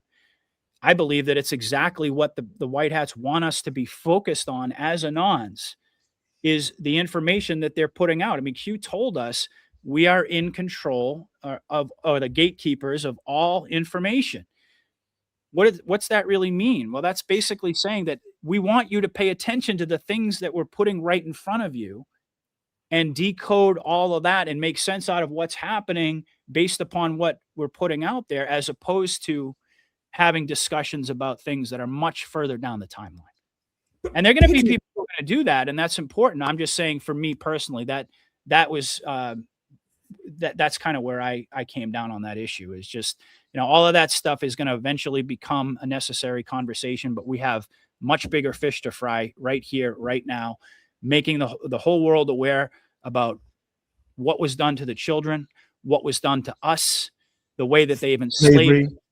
Yeah. the way that they have lied to us about everything. And then once we unify around these core central truths, then those discussions are going to get much easier. Mhm. Do I think that we're alone in the universe? No, I don't. Absolutely not. No. Do I think that there's a lot of these discussions that have to happen, and in Down the road. down the road, yeah. But I don't think it's not my focal point right here, right now. But Patriot, Q is a psyop. Q is a psyop, but it's a positive psyop. yeah, that's right. Psyop is a psychological operation. There's nothing wrong with that. It just who is behind, who is doing the the controlling. That's the most significant. Psyop is a tool, just like any other, and it all really comes down to who's wielding the tool. Absolutely. Whether it's technology, whether it's a weapon, regardless, that it really all comes down to who's actually wielding it. And yes, it is a psyop, absolutely. But it's being done for all the right reasons. It's a psyop to save humanity. And if the opposite were true, we would have all been dead by now. But psyop, the word psyop has been demonized, just like conspiracy theories has been demonized. They throw it into one basket, it's and people fall for this deception. Every time people get too close to the truth, then they try to rebrand. They try to come up with a new label to try to intimidate people. The fact of the matter is, though, that stopped working a long time ago. And I believe that most folks out there, when they hear conspiracy theorists now, psyop is something I think that's becoming more and more a part of the parlance, if you will, of the general population. But there are a lot of people out there who still don't know what psyop means. But a conspiracy theorist, I mean, we've been right about everything. That's a badge of honor. And so even the normies out there, when they use the term conspiracy, you don't hear that a lot anymore, because it already has it has a positive connotation to it, because we've been right about everything. So, I mean, yes, Q is a psyop, but it's the first psyop, I would say, in human history that's been in our best interest, that's been designed to liberate us from evil. So yes, it had to be this way for all the reasons that we've documented. I don't think we really have to get into that conversation to sell anybody on that concept. The simple truth of the matter is it's taken years and years and years to get us to this point on January 31st of 2026, when we've got all of this information coming out about Epstein. It took years before the military deemed it the appropriate time to drop this information on the public. Just think about that in and of itself. Yeah. So, yeah. One of the great, sorry? I said the psyop has worked. It's all been designed to till the soil, to get humanity, to get the public consciousness ready to absorb these truths. I mean, and so think about it. If you believe that we are under continuity of government, if you believe that the military is in control, if you believe in Q, think about how enormous that is, that they finally have decided that now is the time. Whether they just decided recently or whether it's always been planned this way, that's up to you to try to figure out or to develop an opinion on. But the fact that we're here and the fact that we're ready, and this information is no longer just relegated to the fringes, but it's actually now starting to permeate the public consciousness, that is monumental. Absolutely monumental. Yeah, yeah. Trump had a speech at the United Nations last year. I think it was October, November. I don't know exactly when, but we had the event in Davos, the World Economic Forum, and Klaus Schwab wasn't there, as I said in my introduction. It's Larry Fink now, and a lot of anomalies in Davos. But Trump was the boss there, absolutely, and he gave two great speeches. And he formed the board of peace in the Lion's Den. I mean, what's your opinion on that? Yeah, I talked about this on a recent show, I think with Mike King, and I think also, I believe, with Dave as well. Yeah. Last time we got together. But who did they roll out the red carpet for? There was only one man who they Yeah. did that for. Yeah. And Stormy Patriot Joe put together a great decode on. He is brilliant. He is brilliant. He sure is. There's nobody who can connect the dots. I mean, that's the thing. We all have different talents and different things we bring to the conversation, to the Great Awakening. And I've never considered myself to be a great decoder. I'm not. I look at things really more from the big picture perspective. I'll leave it to the other guys. I'll leave it to the other guys at decoding. That's kind of the way I look at it, because when there are people out there who are that good at it, like Stormy Patriot Joe, like Dave from News Treason, I would put him in the category, and Rambo. I just, I sit back and I say, okay, I know that these guys are going to be all over it. They're going to connect those dots, and I'll be able to learn from them and have that. You can trust them. You can trust them as well, huh? Yeah. Yeah. But yeah, going back to Davos, I mean, sure, it was a brilliantly scripted scene, because why? Well, first of all, Davos, like you said, it's the lion's den. It's the den of vipers.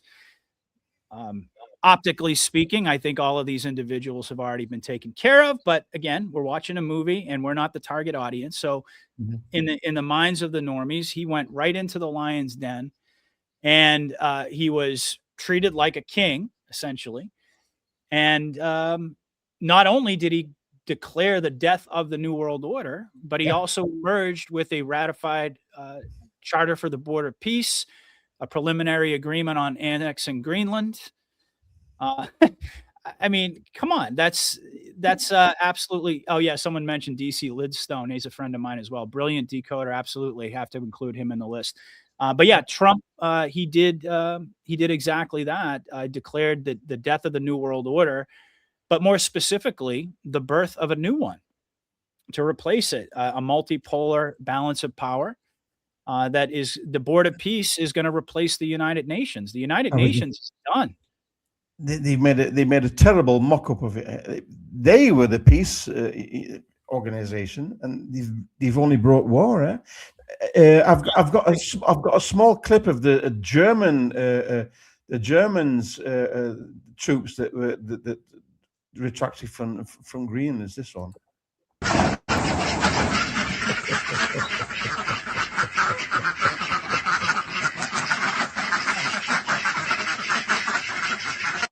"13 of them." Yeah, that was kind of funny when they came out those headlines, like Germany is sending like 2 soldiers and 13 and a gang of ducks to defend Greenland. It's like Trump said, Greenland's national defense is a couple of dog sleds, basically. But the script writers have a sense of humor too. We have to. We have to have that, because it's going to be so it's so a terrible weight on our shoulders. We have to have a good laugh now and again. So they're doing it brilliantly, really. Yeah, the UN is done. Light Hat 7 pointed out UN is bankrupt. That actually is true. They came out and said that they're facing imminent financial collapse right on the heels of the Board of Peace. And let's not forget, going back to the early part of the 20th century, what was the entire purpose of World War I? Well, it was to set up the League of Nations. Yeah. And they almost, they got the League of Nations, but they didn't get the United States in the United Nations, which basically meant it was meaningless. So therefore, they had to fight a second world war. So they had to fight 2 world wars to establish the framework of world government. And they've absolutely dismantled. I mean, we're watching the dismantling that occurred behind the scenes, but we're watching it play out on the world stage right now. The United Nations, the death of NATO. I mean, this is all this, and really the optics of the EU. I mean, it's like the EU wants nothing to do with the Board of Peace. We've always been gaslit into thinking our entire lives that our European allies, our strongest allies. So Trump comes out and he says, well, let's have a Board of Peace. And all the EU is like, no, screw you. We want war. And they're aligning themselves along with Canada. They're aligning themselves with China. Okay. And we all know that Xi Jinping is part of the operation.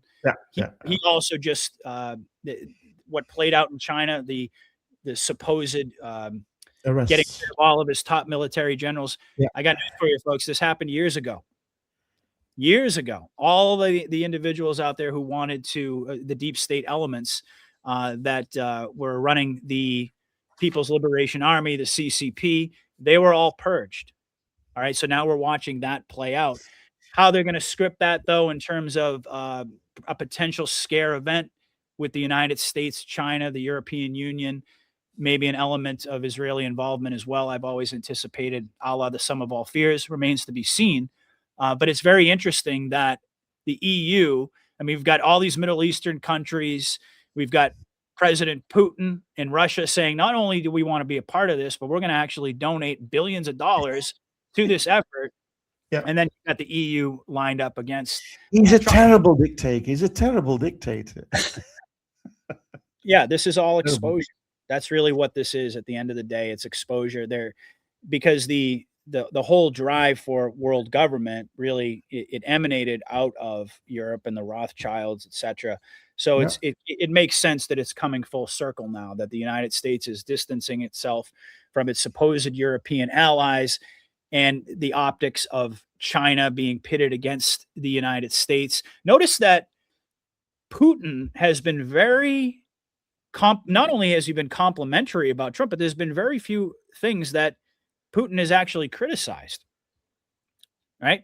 Even while Trump is going through the motions of, meeting with Zelensky and all of this stuff, it's like, I mean, take Greenland as a great example. What has Trump been saying now for over a year? We need Greenland for national security purposes to counter Russia's presence in the Arctic, right? Do it. We're not getting into it. Go for it. Yeah, Putin is like, yeah, absolutely. This is this policy is not new. They've been debating this for the better part of, I think, probably over a century now, getting Greenland, acquiring Greenland, and it's not something we're going to get involved in. It's go for it. And then meanwhile, China and Xi Jinping have taken a very different stance on that, being very critical of that attempt to annex Greenland. Of course, being very critical of, the operation to arrest Maduro, which was also a scripted scene in the movie. It's theater. Yeah, it's all theater. It's all theater. Yeah. It's just a question of how's White Hat Productions, the screenwriters at Fourth Psychological Operations Group, the Ghosts in the Machine, how are they going to play this all out for us? And that's honestly something that I'm at peace with at this point. Like, I used to feel this drive, this urge to try to speculate about how everything is going to play out. And there's only so many times you can do that and be wrong. Eventually you start to realize, you know what? Nobody is going to be able to predict how this operation proceeds in terms of the sequence of events. It's designed that way specifically. I firmly believe, doesn't matter how brilliant you might think you are, that this has always been baked into the cake. The recipe of the Q operation is to make sure that no matter what they do, no matter what direction that they go, there's always an element of unpredictability. There's always going to be new variables that get introduced that completely change the nature of what we're trying to figure out. Operational security has been the top priority. So there's no way to figure out, and quite honestly, I think it's wasted energy to try to figure out how it's going to play out, but rather it's staying focused on the events that are playing out and how it's moving the Overton window and how it is achieving the overall overarching objective of the operation, which is to red pill the public at this point. You said a while back, a minute ago, you said this happened all a while back and it's playing out now. If that's the case, how could they keep it silent for all this time? I hear people thinking this, Well, it's interesting to think about it from the reverse perspective, right? Anybody who's watching this show right now, I think would agree that everything that we talked about the first hour of the show, the satanic ritual abuse, the child trafficking, all of the evil that they've somehow been able to hide from the public consciousness for all of these years, for decades, for generations, they've been able to pull the wool over people's eyes, right? The bad guys could do it. So who's to say that the good guys can't do it? Yeah, good point. If they're in control of the illusion-making machine, as my good friend Mike King calls it, like, think about it. How did the deep state keep everybody in ignorance for such a long time? They had control of all the aspects of power. Specifically, they had the media. The media is what gives people their for the normies out there, and even for all of us, for a good portion of our lives, we believed what the media said. That was reality as far as we were concerned. Yeah.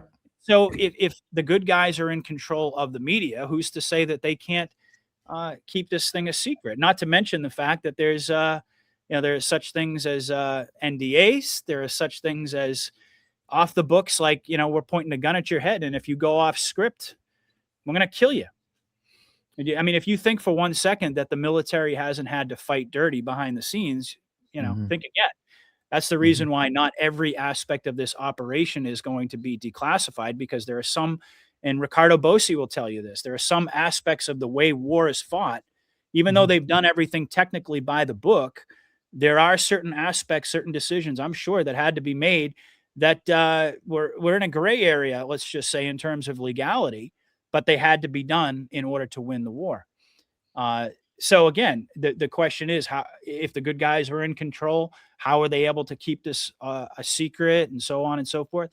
Well, it's control over the illusion, all the different apparatus of the illusion, but there's also another element to it as well, which is people's willingness to believe that it's not really happening, right? Like, if as long as the public isn't asking deep probing questions and seeking out information on their own, nobody's going to really get closer to the truth anyway. They're just going to see whatever it is that's on the mainstream media and whatever it is that people are talking about on social media, and they're going to perceive that to be the reality. So again, the simplest way to answer that question, if the bad guys could do it, I mean, and if the good guys at the White Hats could convince the world that Joe Biden was actually president for 4 years. I mean, think about that. Think about the enormity of that. They took a guy, and by the way, Trump, back on my birthday last year, put out that he retweeted that post about Biden being executed. Someone had just mentioned Sassy What a Cindy. wonderful birthday present. It was the best birthday present. Sassy Cindy, the 60,000 man army. Okay, we've talked about that ad nauseum. If you don't know what that is, go just Google the Newsweek article, Secret Army. I forgot what the title is. Yeah, Mike King did it. Didn't Mike King do an article on it as well? He sure did. Yeah, he was really the one who brought that to the attention of the Anon community, because it really it came out on, I believe, May 17th of 2021, the article, and he didn't even pick it up on his radar till a couple of years later. But he was the one who brought that to everybody's attention. So you've got the massive capabilities of the 60,000, and 60,000, that's just the tip of the iceberg. That's just that's the number that they were able to ascertain through freedom of information, through a FOIA request. It's probably in the millions worldwide, the amount of assets that is available to military intelligence. So there's that. But the fact of the matter is that it's not that difficult to pull off these types of illusions. They were able to convince the world that this bumbling moron who doesn't even look like the old Joe Biden is actually the president of the United States for 4 years. And he falls up the stairs, not down, but up. It's amazing to me how some people will so easily recognize and acknowledge what the deep state was able to pull off. But they have such a difficult time in wrapping their brains around the idea that the good guys could do it too. And that's exactly that's the truth. That's the simplest way to put it. Yeah. You just mentioned Ghost in the Machine there, Patriot. I've got that small clip here. Shall we watch it? Oh yeah, that's a great video. Yeah.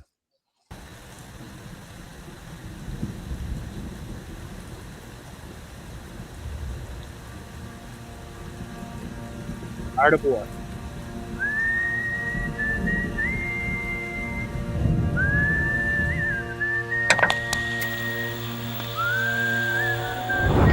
As the world watches and listens in horror, the peaceful pro-democracy demonstration in China comes to a violent and bloody end. Mr. Gorbachev, tear down this wall.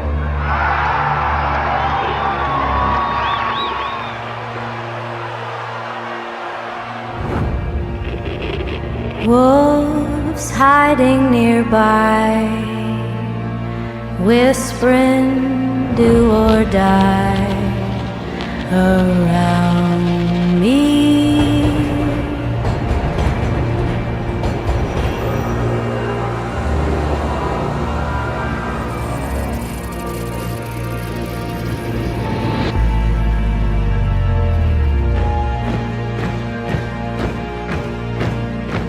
You say your last good night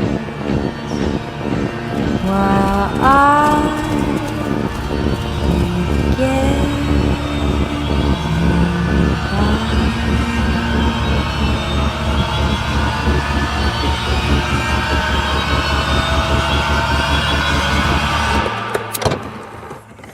There is another very important phase of warfare.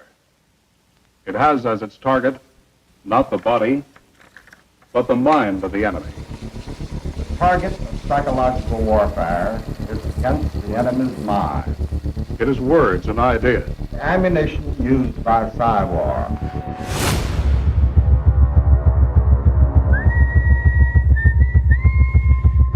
Its mission is to influence the thoughts of the enemy soldier, and at the same time is expected and encouraged to study foreign languages and the social sciences such as history, economics, and sociology. He must have a broad and sympathetic understanding of all phases of human experience. gripping at my skin, the walls of night closing. but the use of this force as an integral part of combat has now taken on new form. As I wait to say my last goodbye.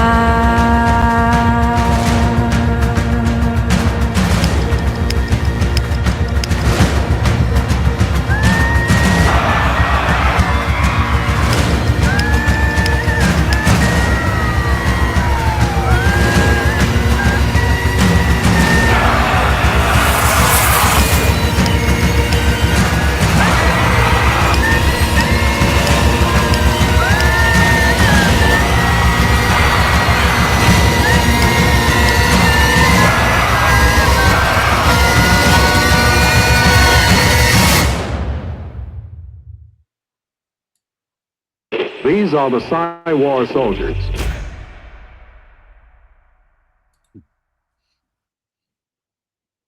Pretty much tells you all you need to know, quite honestly. Yeah, All warfare is based upon deception, and that warfare is evolving. And this is really this is all about it's an information war, and that's what people need to understand is that fifth generation warfare it comes in different forms and with different objectives. And throughout the course of this operation, all of those objectives that are fundamentally important to the concept of fifth generation war have played out. But where we're at right now, the enemy that we're deploying these tactics against, that and when I say we, I mean, the white hats, not me specifically, is the normies.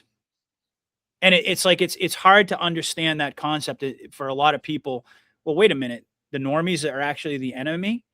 Well, yes, in the context of the fifth generation information war, they are the enemy. They're the ones, and this was explained very well. I remember Mike King and I talked about it in the Matrix, the metaphor of the Matrix, that the people who are fighting to prop up and to continue this illusion of reality, this Matrix, because it's the only thing that they know, and the ones who are actively the most resistant to the truth, they are the target audience of this fifth generation war at this point. Yes, there is an element of kinetic stuff that's still going on. I've already mentioned that a couple of times tonight in terms of the mop-up operations. And so those tactics are being deployed against a real kinetic enemy. But in terms of the information war, it's the people in your family who won't wake up. It's your friends, it's your neighbors. It's all of the people out there who are resisting this reality that the world, that nothing is as it seems, and that their whole concept of reality is in fact an illusion. They're fighting that with everything that they have. And so when we talk about the fifth generation war, the information war, these tactics are being deployed specifically against all of the normies out there. So lovingly, we call them the target audience, but in terms of the information war, they are the remnants of the enemy. Not that we want to destroy, but that we want to actually heal and wake up. That's the whole. Drag them in. It's an attempt to drag these people in, because it's where we go one, we go all. Eh? That's exactly right. Absolutely. But that's really most of what we're seeing right now is all designed to achieve that objective. It's not about trying to get rid of the remnants of the enemy. I mean, all of that heavy lifting, all of that stuff has already been done by the military, by special forces. Now it's just a question of rolling it out to the people and getting society, the world, to embrace these truths without everything falling apart. And I've said on many occasions, that's the most difficult aspect of fifth generation war, is winning the hearts and minds of the people who have been so deeply brainwashed for such a long time. It's a very, very difficult challenge. If people were capable of awakening quicker, I mean, this whole process would go quicker as well. But I mean, it's the fact that the normies, it's a stupid term really, normies, because we were normies at one point as well, but because they refused to, look at reality and stop watching the idiot box, for instance. That's why it's taken so long, and that's why it's dragging on for so long as well, and that's why we are getting impatient. Some people are jumping off the train as well, they're blackpilling others because they'll be back. They will be back. Yeah. Days, I mean, we've talked about it today in some good detail. I mean, with the information that's coming out now, I don't understand how anybody who's been introduced to Q and has even done a small amount of research can go back. Yeah, I mean, now is not the time to be jumping off the train, folks. Everything is coming out. The floodgates are starting to open now. Yeah. So, yes, it's taken years of preparation, much to our frustration, I'll fully admit, in order to get us to this point. But this is why it's so important. And you and I talked about this a little bit before we went live, right? At a certain point in time, you have to, it's one thing to kind of have your doubts. And I certainly years ago when we were, post January 6th, we thought that the military was going to storm in during the inauguration. It didn't happen. We watched an imposter posing as the president for 4 years. You can understand, going back to earlier eras in this journey, why people would question things, why people would maybe be a little bit cynical, right? But given where we're at right now, the prophecies of everything that Q wrote about, everything that we were told to expect is actually playing out now in real time. Maybe not in accordance with the way we thought, but you have to, at a certain point, acknowledge that. And to take it a step further, do you trust the U.S. military? Do you trust Donald Trump? Do you trust that there are the ghosts in the machine? Do you trust that there is a force of good that is fighting against this evil? You have to, at a certain point, you have to get off the fence on that. And you have to just decide you're not going to be able to readily explain every single twist and turn in the operation. There are going to be some things that are difficult.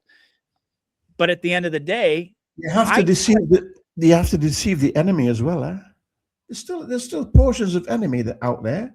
That's right. That's what I was saying before about camouflaging their next moves. I mean, there is still an element of the enemy out there. I would make the argument, though, Stephen, that these are not people who have the ability to sway the outcome of the war. That's why the art of war, Q told us it was over before it began. You don't go to war unless you've already won. All right. They had this all mapped out. The military is the only way. They knew exactly how to take down the enemy. But yes, there are still low level threats, but these are not the type. These are like the minions. These are not the controllers. These are not the people who had the ability to set off nukes in major cities, or to fundamentally change the course of the war. We've already won. We've already won. So, Yeah. you have to Do you trust think- in God, and you have to trust in the Absolutely. military and our leadership. And if you don't, I mean, certainly I'm not here to solicit anybody's belief or try to force my opinion on anyone. But I'll tell you one thing, I'm very comfortable right now. Even with all the seeming chaos going on in the world, I'm very, very comfortable because I recognize the nature of fifth generation war. I understand it about as much as I can from a civilian perspective, but more importantly, I trust God. I trust the military, and I believe in our president. And that's something that I've been consistent on right from the beginning. Do you think the midterms are significant in 2026? Because if Trump takes control, 100% control of the House and the Senate, he can pull down this corrupt judicial system as well, because we don't have it. Trump doesn't have the judicial system in full control. I think he does. Really? Okay. Yeah. Again, full control means full control.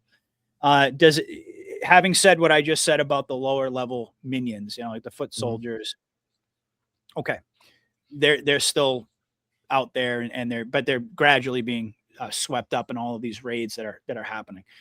But yeah, I don't believe for a second that the white hats don't have control over the judiciary. They're showing the people. They're showing everybody the two-tier justice system. They're showing everybody that you're going to get audited and you're going to be held responsible for $600 payment you sent on PayPal. But meanwhile, the elites, they can get away with all of these massive financial crimes. We've seen the judicial tyranny on display all throughout really 2025. That was a huge element because right alongside Doge, we saw the exposure of all the waste, fraud, and abuse. And of course, immigration enforcement, all of these things, and all of these corrupt judges have been putting up roadblocks. But notice how none of them have been really successful. Right? The white hats are showing the people. They're in full control of the judiciary. They're in full control of the financial system. I don't doubt that for a moment. Everything that we're watching play out right now is a simulation. Okay. Yeah. That's my belief. Again, people can you can differ with me on that. That's fine. But to me, full control means full control. That these are when we say we're watching a scripted movie, they mean it. Right? I know Q mentioned they have full control over the media. Yeah. They're in control of the media. They're in control of the financial system. They're in control. I mean, think about it this way. We're under continuity of government. Yeah. Okay. If you're under continuity of government, that means that the military is in control. If the military is in control, then these judges have no power. Right? Think about it. The Congress has no real power. The banks don't have any real power. They're being puppeteered right now. They're being told either it's being scripted for them directly, or they're being told specifically what to do and when to do it and how to do it, so that they can create the illusion. So that's the thing. And I understand, because for a long time I didn't really know. I asked a lot of my guests. It was always the first question, like, to what degree do you think the white hats are really in control? Because I was still deliberating on that inside of my mind, because I'm looking at all the optics and I'm thinking, well, it sure seems as if the deep state still has some power here, because otherwise this wouldn't have happened. X, Y, and Z wouldn't have happened. But then the deeper I got into it, the more I started to realize that, like we were just talking about, the ability to pull off this grand illusion that the enemy, the remnants of the enemy, I mean, how are you going to show the people? How are you going to red pill the people if you don't prop up the illusion that the bad guys are still alive, that they're still in control, that they're battling back against you? That's the best way to red pill people, because you can pull all the strings of all of these puppets. You can have them lead them down a certain road to expose themselves. Now, some of them are actors. Some of them are just individuals that have been put under submission. They were told what to do, and they have to follow orders. And so, just like with the financial manipulation that we were talking about with silver and gold and precious metals and crypto and all this stuff, this is not organic. But that's the whole point, is they're showing the people what the enemy would do under circumstances like this.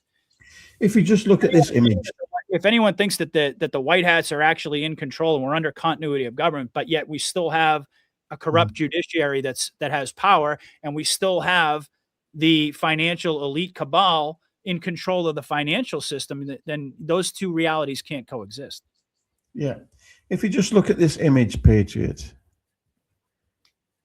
Yeah. 3.2 trillion down and then 2.3 trillion up. In like a matter of a half an hour or something crazy like that. I mean, this has never happened before in all of history. And there's no possible way that this could be organic. But if you look at this, 3 plus 2 is 5. 2 plus 3 is 5. 5. Yeah. Okay. Yeah. You get it? Yeah, for sure. Yeah. There's always some comms mixed in there. But indeed, the reality is that these banks that were already losing, I think I mentioned this a little bit earlier, but these banks that were losing money on their silver short positions, their paper silver, when silver was $30, they were like billions of dollars in exposure. And then all of a sudden, what we're supposed to believe, that these same individuals who have the ability to suppress the price, who have the ability to manipulate the markets, they're going to allow silver to go up to what was it, like $120? Yeah. They're going to allow that to happen, to let it go all the way up to $120 and still be solvent, and then they're going to make their move. I mean, if they were losing billions at $30, there's no possible way that they would ever have allowed this to take place. That's the tell right there. It's how you know that the good guys are actually scripting all this, because they want to show everyone how the cabal would respond. How do they manipulate the markets? How do they coordinate with each other to drive down the price of gold and silver specifically in order to prop up the dollar? This is all part of the exposure process. So the good guys are in control. Don't worry about this stuff, folks. I mean, honestly, if I were you, I'm not giving anyone financial advice, but I'm just telling you, now's the time to buy. I mean, as far as I'm concerned, I was just going to say that you're not a financial advisor, but what would you do now with buy and stick hold of it? Stick hold of the silver. Don't give it away. Buy. This is a signal from the white hats. That's right. We'll just drop the value. Buy, because it's going to catapult. It's going to catapult right up. And Ricardo Bossi, I'm going to interview Ricardo coming Thursday. But he says silver he is convinced that silver will end up 3 or 4 times more worth than gold. Yeah, he spoke about that when I had him on, I think a couple weeks ago, that I would eventually reach parity with gold and surpass it. Yeah. Very possible. I mean, the industrial demand for silver has never been higher at this point. Yeah. And a lot of people are calling it unobtainium. That eventually the demand is the demand is going to get so, it's basic economics. The demand gets so high, and the supply dries up, because people. I mean, anybody who's in the know right now isn't selling silver, and they're not doing this with physical silver. By the way, all this price manipulation. This is all paper silver. These are contracts that they ultimately can't deliver on. Yeah. Right, they're selling silver that they don't even have. That's the way this works. So that's what's being exposed right now. That's what's being exposed. This is probably a pretty good bet that this is part of the Black Swan event that we've been anticipating now for such a long time. Doesn't mean that it's over. It's ongoing. I mean, I woke up this morning and I looked at because I have a pretty heavy position in XRP. I happen to believe in XRP. And it was down. It's down at like under $1.60. Yeah, I this morning. Yeah, it's terrible. It's going. I wish I had waited. I actually purchased some just a few days ago, and I'm kicking myself. I'm like, man, I guess I didn't know. And that's the thing. You never know where the markets are going to go. But My personal opinion is that any XRP you can get your hands on under $2 is a total no-brainer. I know that crypto for a lot of people out there is something that has a big question mark around it. I get it. We've actually had this conversation before. Specifically with Bitcoin, I have to say there's a lot of gray area with Bitcoin, and that's part of the Epstein files revelations as well. Is that I don't know if you saw this, but Epstein was specifically tasked with targeting XRP and Stellar, Ripple and Stellar, because they were they were like a threat to their, I think he said a threat to their ecosystem or something along those lines. And very shortly after that email exchange, that's when the whole SEC case ramped up against Ripple, against XRP. Meanwhile, he was funding the Bitcoin Foundation. He was putting all types of money into Bitcoin, etc. So personally, for me, I steer clear of Bitcoin. I don't really know what's going to happen with that. I find it hard to believe that Trump is going to say to everybody, never, ever, ever sell your Bitcoin, and be purchasing these stockpiles, or creating the strategic Bitcoin reserve and all those things in order to rug pull it. But the way that I look at it is that XRP and XLM, these are utility driven cryptocurrencies. They're not just like, some meme coin or something.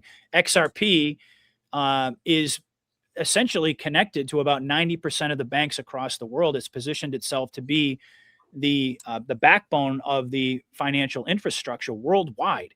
And you keep hearing Trump and the White Hats talking about these revolutionary new cross-border payment systems. XRP is going to handle it, cross-border payments. XLM, Stellar, is more peer-to-peer transactions. So that's why I get excited about those ISO compliant tokens. I think most of crypto is probably going to go down to zero eventually as all of this stuff plays out, but there are going to be some major winners. So, that's where I stand on that. But, I personally think that getting your hands on precious metals, physical metals, and certain cryptocurrencies like XRP and XLM, and a handful of others, a really good idea. And what do you think? I mean, crypto is we've seen it many a time now in the past, blackouts, and internet going down and you can't access your money. I mean, as long as cash or a certain physical asset isn't there, it's a very dangerous path to go down. What do you think of US Treasury notes? Will they be, are they there? Are they coming? I mean, US Treasury notes or coins with real precious metals in them, like we had 50 years ago. We had real silver on it, or at least a percentage of silver in the coins. It's disappeared completely. It must come back. We can't rely 100% total on the digital or crypto. Oh no, I agree with you. I agree with you there. Absolutely. I first of all, I don't think it's ever a good idea, financially speaking, to put all your eggs in one basket. Okay. And Absolutely. the one thing I'm sure we can all agree on is that holding physical silver and physical gold, monetary metals by definition, is always a good idea. No matter what environment you're in, it's always a good idea as a hedge against the uncertainty of the fiat system, right? So that is a no-brainer. I mean, I've been talking about precious metals really since I began, telling people that I think that's a good idea. Again, not a financial advisor. It's just my personal opinion, and it's also the reason that I've had certain partnerships.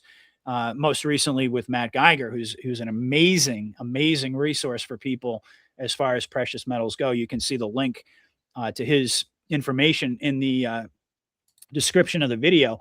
I've been talking about precious metals for a very long time, and indeed, I was very skeptical about cryptocurrency in terms of for the exact reasons that you just laid out. It is a digital financial instrument that presumably, I mean, you could lose access to if the grid goes down, if the internet goes down, and so forth. So there is something to be said along those lines. However, I personally believe that blockchain technology which is decentralized finance. That's really what it is in essence. Is we're going from, I mean, we talk about going from dark to light. In a financial sense, we're going from traditional finance, TradFi as they call it, to DeFi, decentralized and transparent financial transactions. The flip side of the coin is blockchain is completely immutable.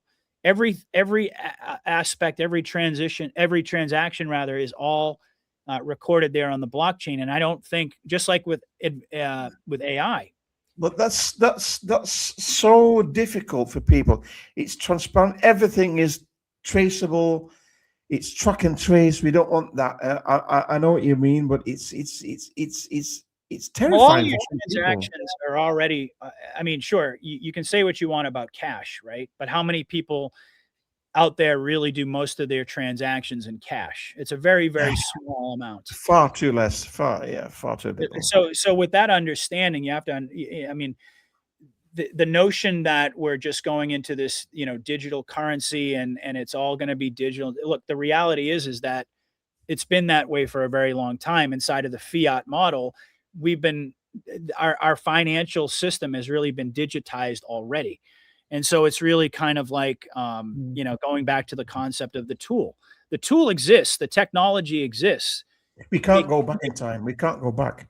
Yeah, and it could be used as a threat. The threat could be if it got into the wrong hands, like, with any tool, with AI, with cryptocurrency, et cetera, et cetera. You can apply that same basic principle, but the fact is that the technology does exist. You can't put the genie back inside of the bottle. To a certain degree, you have to embrace the technology, and you have to understand that this is the direction that finance is going. We're talking about the ability to be able to send. And by the way, it's not just like I Patriot, want to send you, Maestro, $100 in US dollars, that I just want to send that to you and you can convert that, excuse me, to your own currency. That's just the beginning of what XRP does.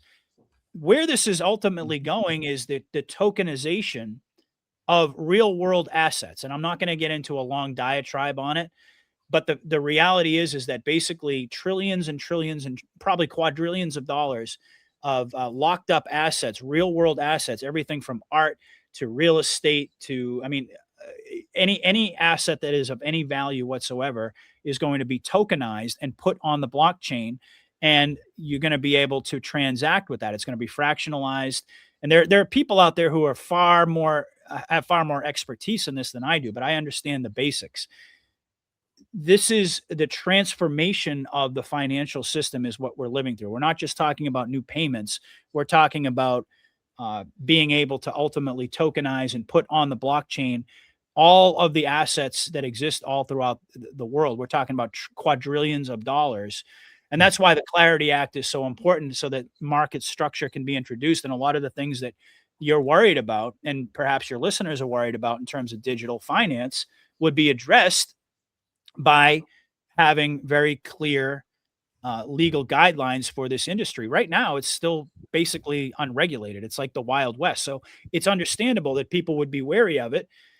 But what I would say is that, there's nothing to stop what's coming in terms of finance either. I mean, this is the direction that we're headed. The White Hats have made that fundamentally clear. However, I do believe we're going back to constitutionally defined gold and silver backed currency. And I also believe that there's going to be some backing with these cryptos as well, with real physical assets. But that's a little bit down the road. We have to. I mean, what's always it's how do I call it? It's terrified me a bit. The name crypto. I mean, crypt is a grave. It's dark. It's what do you call it? It's you can't see it. It's also short for cryptography, which is actually the name of the technology itself. So, yeah. I mean, yes, I get that. I understand. I've heard all those arguments before about, and I don't deny that a lot of this stuff was designed by DARPA, by the CIA in order to enslave us further. I don't deny that. So I do see the threat. I'm not saying that I don't see the threat, but what I'm saying is that every tool can be wielded for the good. Just like with Palantir. I mentioned this on a recent show. Everybody was all upset about Palantir, the existential threat that it poses. Okay. Who is in control? Who is in control? Right. But now it's being used to track down illegals. This was the technology that was supposed to be used against the Patriots to round all of us up.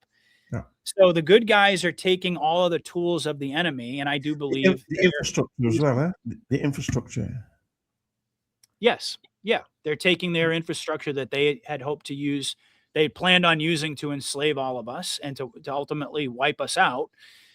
They're being used. It's actually being used now against the enemy, and it's being used to protect us. So these things, AI, blockchain technology, all of these things, they're not inherently bad. I guess that's the point that I'm trying to make here. The question is, are there going to be significant enough safeguards in order to protect us from these threats? And I think part of what the White Hats are doing is they're introducing Palantir for, let's just take that as an example. When that's first popped onto everybody's radar, it was like, oh my God.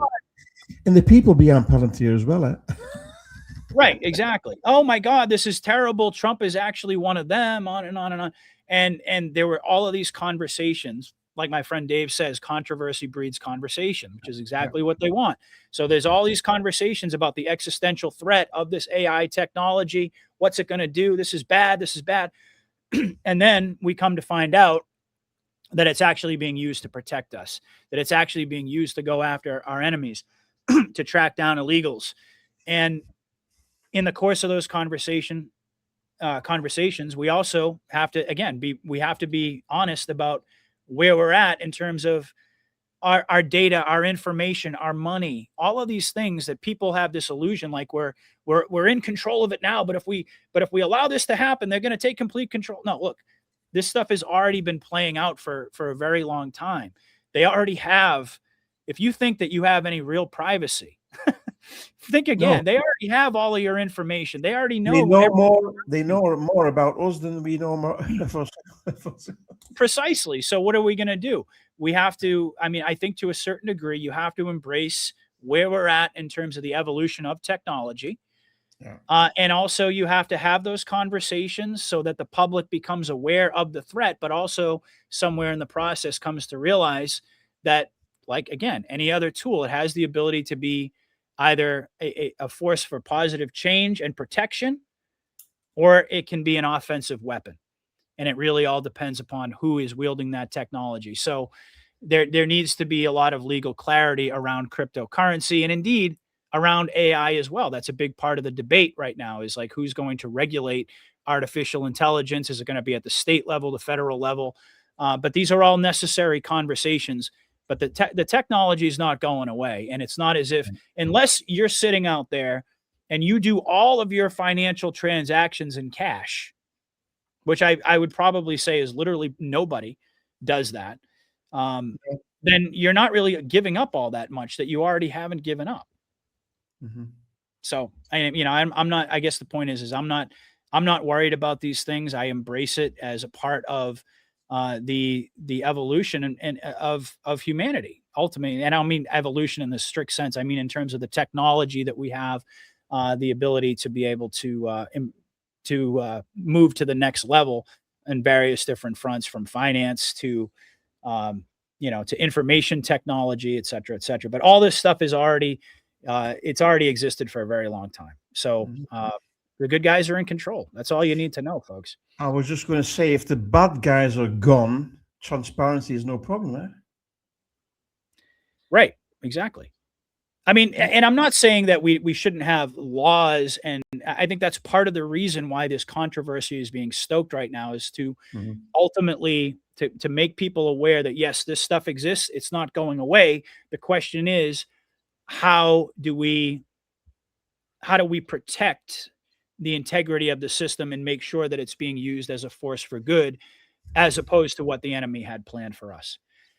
But we've already seen enough evidence to know that if Palantir or if digital finance and blockchain technology was going to be weaponized against us, it would have already happened. That was the enemy's plan. Yeah, if this birth certificate fraud disappears, I mean, for a large portion, we will be liberated. Eh? Say that one more time. Sorry. If this birth certificate fraud is eliminated, because they create the person, the human being. The straw man theory you're talking about. Straw man theory. If that's gone, I mean, we've got rid of a lot of problems there. Oh, absolutely. Absolutely. And that kind of ties into our entire... Donald Trump saying we're getting rid of these paper straws. Right. The paper straws comms. Yeah, I remember that. Yeah, absolutely. And it ties in again to the overall conversation here about the fact that, people think, oh, we're giving up too much privacy and this is not a good thing, and so forth. Meanwhile, your straw man identity that was created for you at birth has already been traded on for your entire life. You've been looked at as a commodity, as cattle. You've been treated that way, et cetera. So this is, I mean, none of this stuff is new. What the White Hats are doing is they're reversing all of this in our best interest to protect us, while at the same time utilizing all of that technology for the betterment of humanity. It's not a very difficult concept. It's not as if something is inherently, there are very few things in this world that are inherently good or bad, right? It's really about how you use them and how they're deployed, whether they're for the benefit of humanity or whether they're to oppress humanity. The technology itself is not, it's not inherently bad or good. It's really just a question of who uses it and how they're using it. But yeah, the birth certificates, that's a big one for sure. Absolutely. Yeah. When that disappears, we have at least a big portion of freedom. Let's put it that way. Oh yeah. Oh yeah. We've already been liberated, and that's the good news. This is something that I have to remind my audience of on a regular basis, because, and also in a sense, I also have to always remain based in that sense as well, and never forgetting that we've already been liberated. The justice has already happened. The bad guys have already been dealt with. Once you get to that point in again, people can, like Mike King says, if you want to believe the optics of the movie and have a heart attack every 5 seconds about what's happening, knock yourself out. All it does is make it more convincing. Yeah. But if you look at all of the evidence, the incredible work that Anons have done over the years to prove to those who have eyes to see, not in the sense of like proving it in a court of law or proving it to a normie. Clearly, I mean, it's like that's the height of ignorance when people say, well, I want proof that there's a covert military operation going on and we're actually under continuity of government. I mean, you're not going to find it in that sense. There always has to be built-in plausible deniability. But then you've got people like Derek Johnson, comes to mind. He's all but proven, going through all of the laws and orders that exist, that we are under continuity of government. So just because you can't point to it and to a normie or, in a court of law or whatever, and prove it in that sense, if you have eyes to see, you can very readily recognize that we are under continuity of government. We are, and have been for a very long time, under military control. And so once you've gotten to the other side of that and you've embraced that as a reality, you see everything completely differently. Sure, you can get sucked into the optics of the movie. It's happened to me on occasion. I'm not saying I'm above it all, but every time that it happens, it's always because I am having a knee-jerk reaction, an emotional reaction to something that I don't necessarily understand. I'm buying into the optics. I'm listening to all of these idiots out there talk about it who have no clue about the Q operation. And I get emotional and I allow myself to go down that road. Every single time that's happened, I've realized that I've been wrong. And you remember, I mean, the night that Charlie Kirk was supposedly shot. I initially I initially believed it. I normed for a little. I'm kind of embarrassed to have to admit that, but it's true. I normed for about an hour, a couple hours after that happened. I was like, man, I can't believe it. It seemed like it was real. And then Maestro started sending me all of these pictures and all of these photos. And within like, 20 minutes, I was like, oh, okay. All right. I'm going to pull my head out of my ass now and actually pay attention to what's really going on. Yeah. But I guess the overall point here is that if you know that the good guys are in control, Yeah.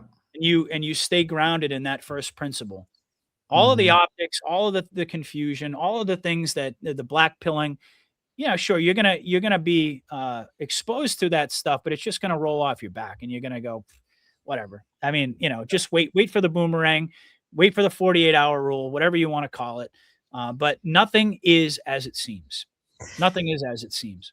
Exactly. And have faith, especially in the creator. He's there, right? He's there. Absolutely. Yeah. Yeah. Somebody says, well, why are we still broke then? Listen, there are a lot of people out there who are struggling financially. I'm not gonna sit here and say otherwise. But what I would say is stay tuned. And I would also say, you'd be worse than broke right now if it weren't for the white hats. You'd be dead. Oh my God. Yeah. All of us would be. Look, we're at war, and there are certain elements to the war that are, they're difficult to accept. And again, I don't want to get into a big dig on this, but the whole idea of why it had to be this way and so forth. We've had that conversation multiple times. You can't bring people to the precipice, and you can't have it both ways. You can't have the white hats going after the bad guys and holding everything together, and at the same time have it be a nice, easy cakewalk. The fact of the matter is that, yes, I mean, we would all be in FEMA camps. We'd all be dead right now. And even no matter what we've had to go throughout the course of this operation, we've been protected by the white hats in so many ways that a lot of people out there don't realize. So yes, the struggle goes on. It's not, I'm not here suggesting that people aren't struggling financially. Indeed. But the important thing to understand is also a necessary part of the operation.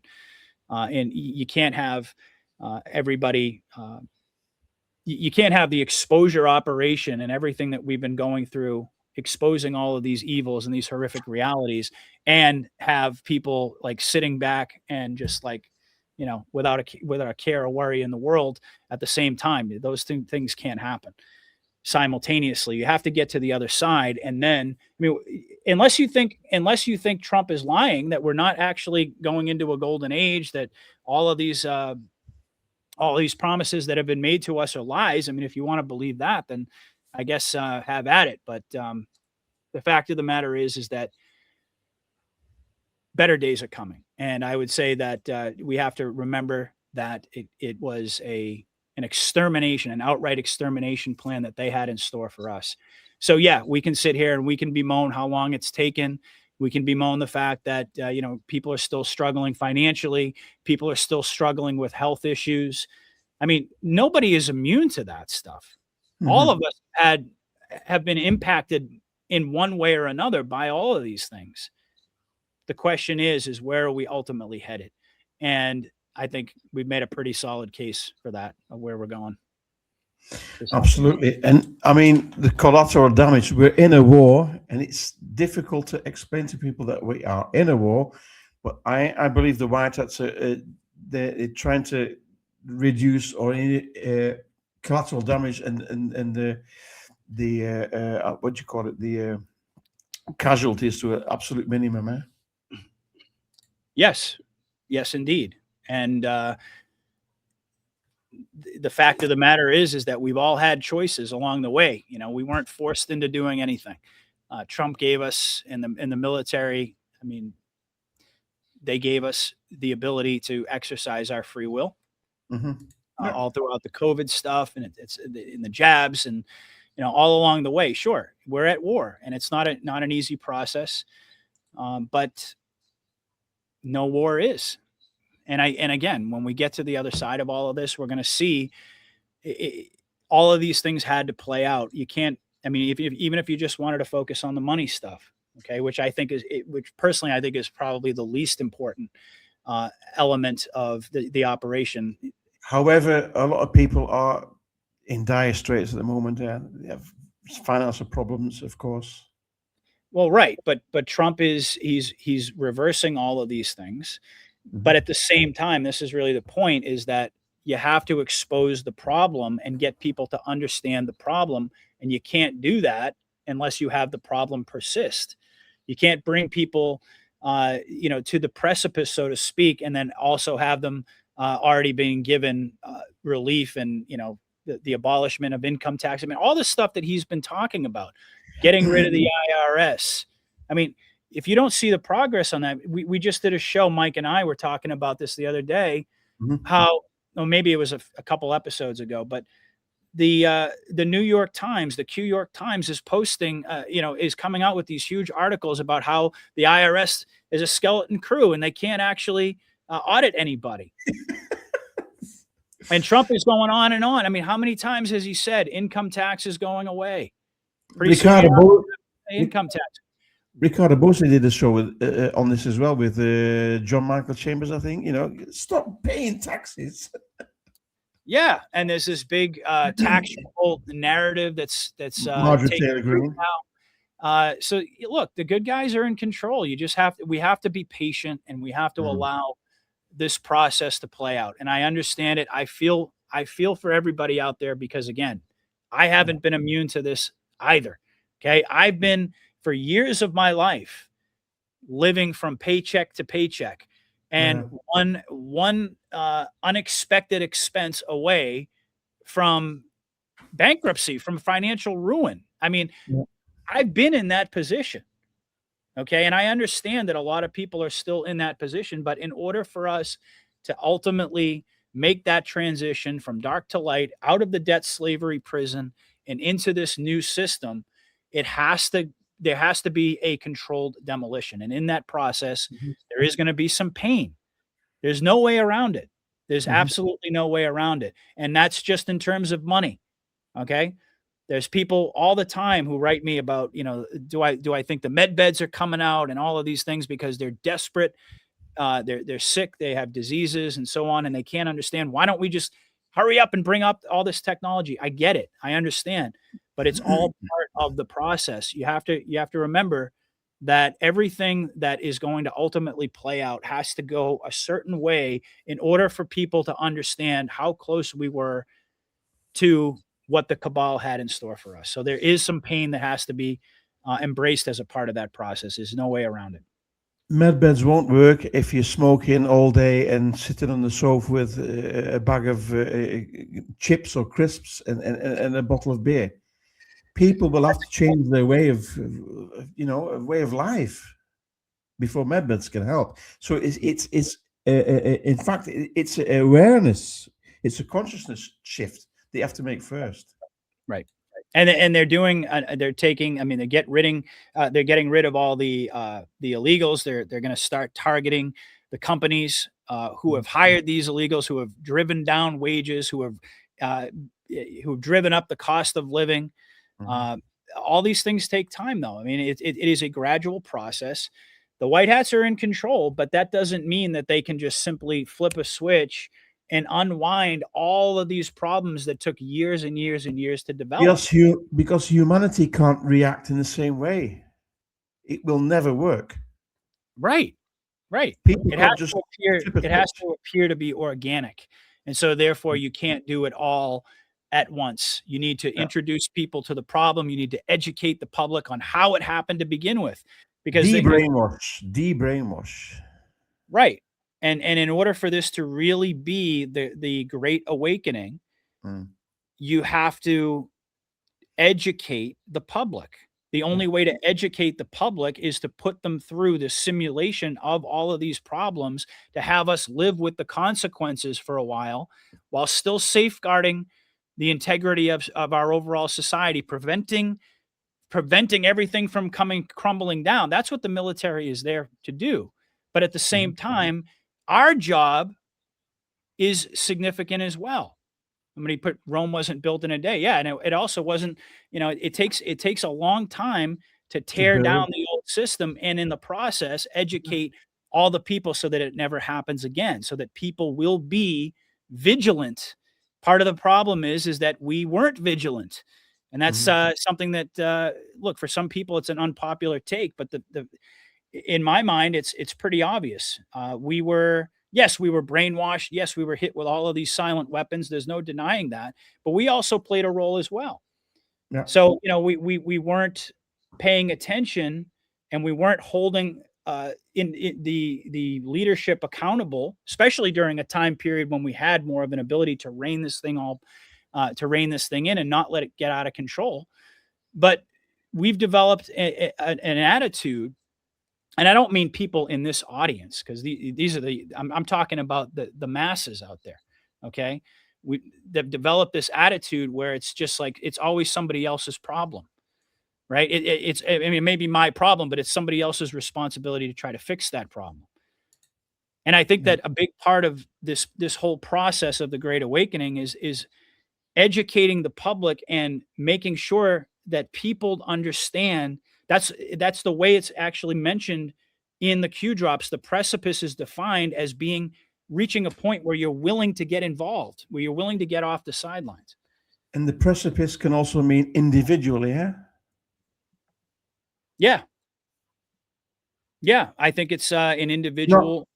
Not Sorry, mankind, but the precipice can be for you finances. For the other people, it can mean children. It's everybody has their own moment of precipice. It doesn't have to mean humanity, yeah? Yes, I agree. I think that it applies. I happen to think that it's not one or the other, but it's actually both. That we have our own individual precipice, but then there's also the larger context of society as a whole, reaching a precipice moment of near destruction, making people understand what they were actually rescued from by the military. And having to go through that pain. And I would say that while it sucks, it's a lot better than what the enemy had in store for us. Even if as Q told us, and can't remember what the drop number was, but it was a very early drop. If Trump had not won in 2016, they said that they were prepared to do the unthinkable. There was going to be a hot military coup. We would have been in a full-scale civil war. So the problems that you think that you have now, while I'm not negating them, they pale in comparison to where we would be right now. And what was in store for us was utter destruction, absolute utter destruction.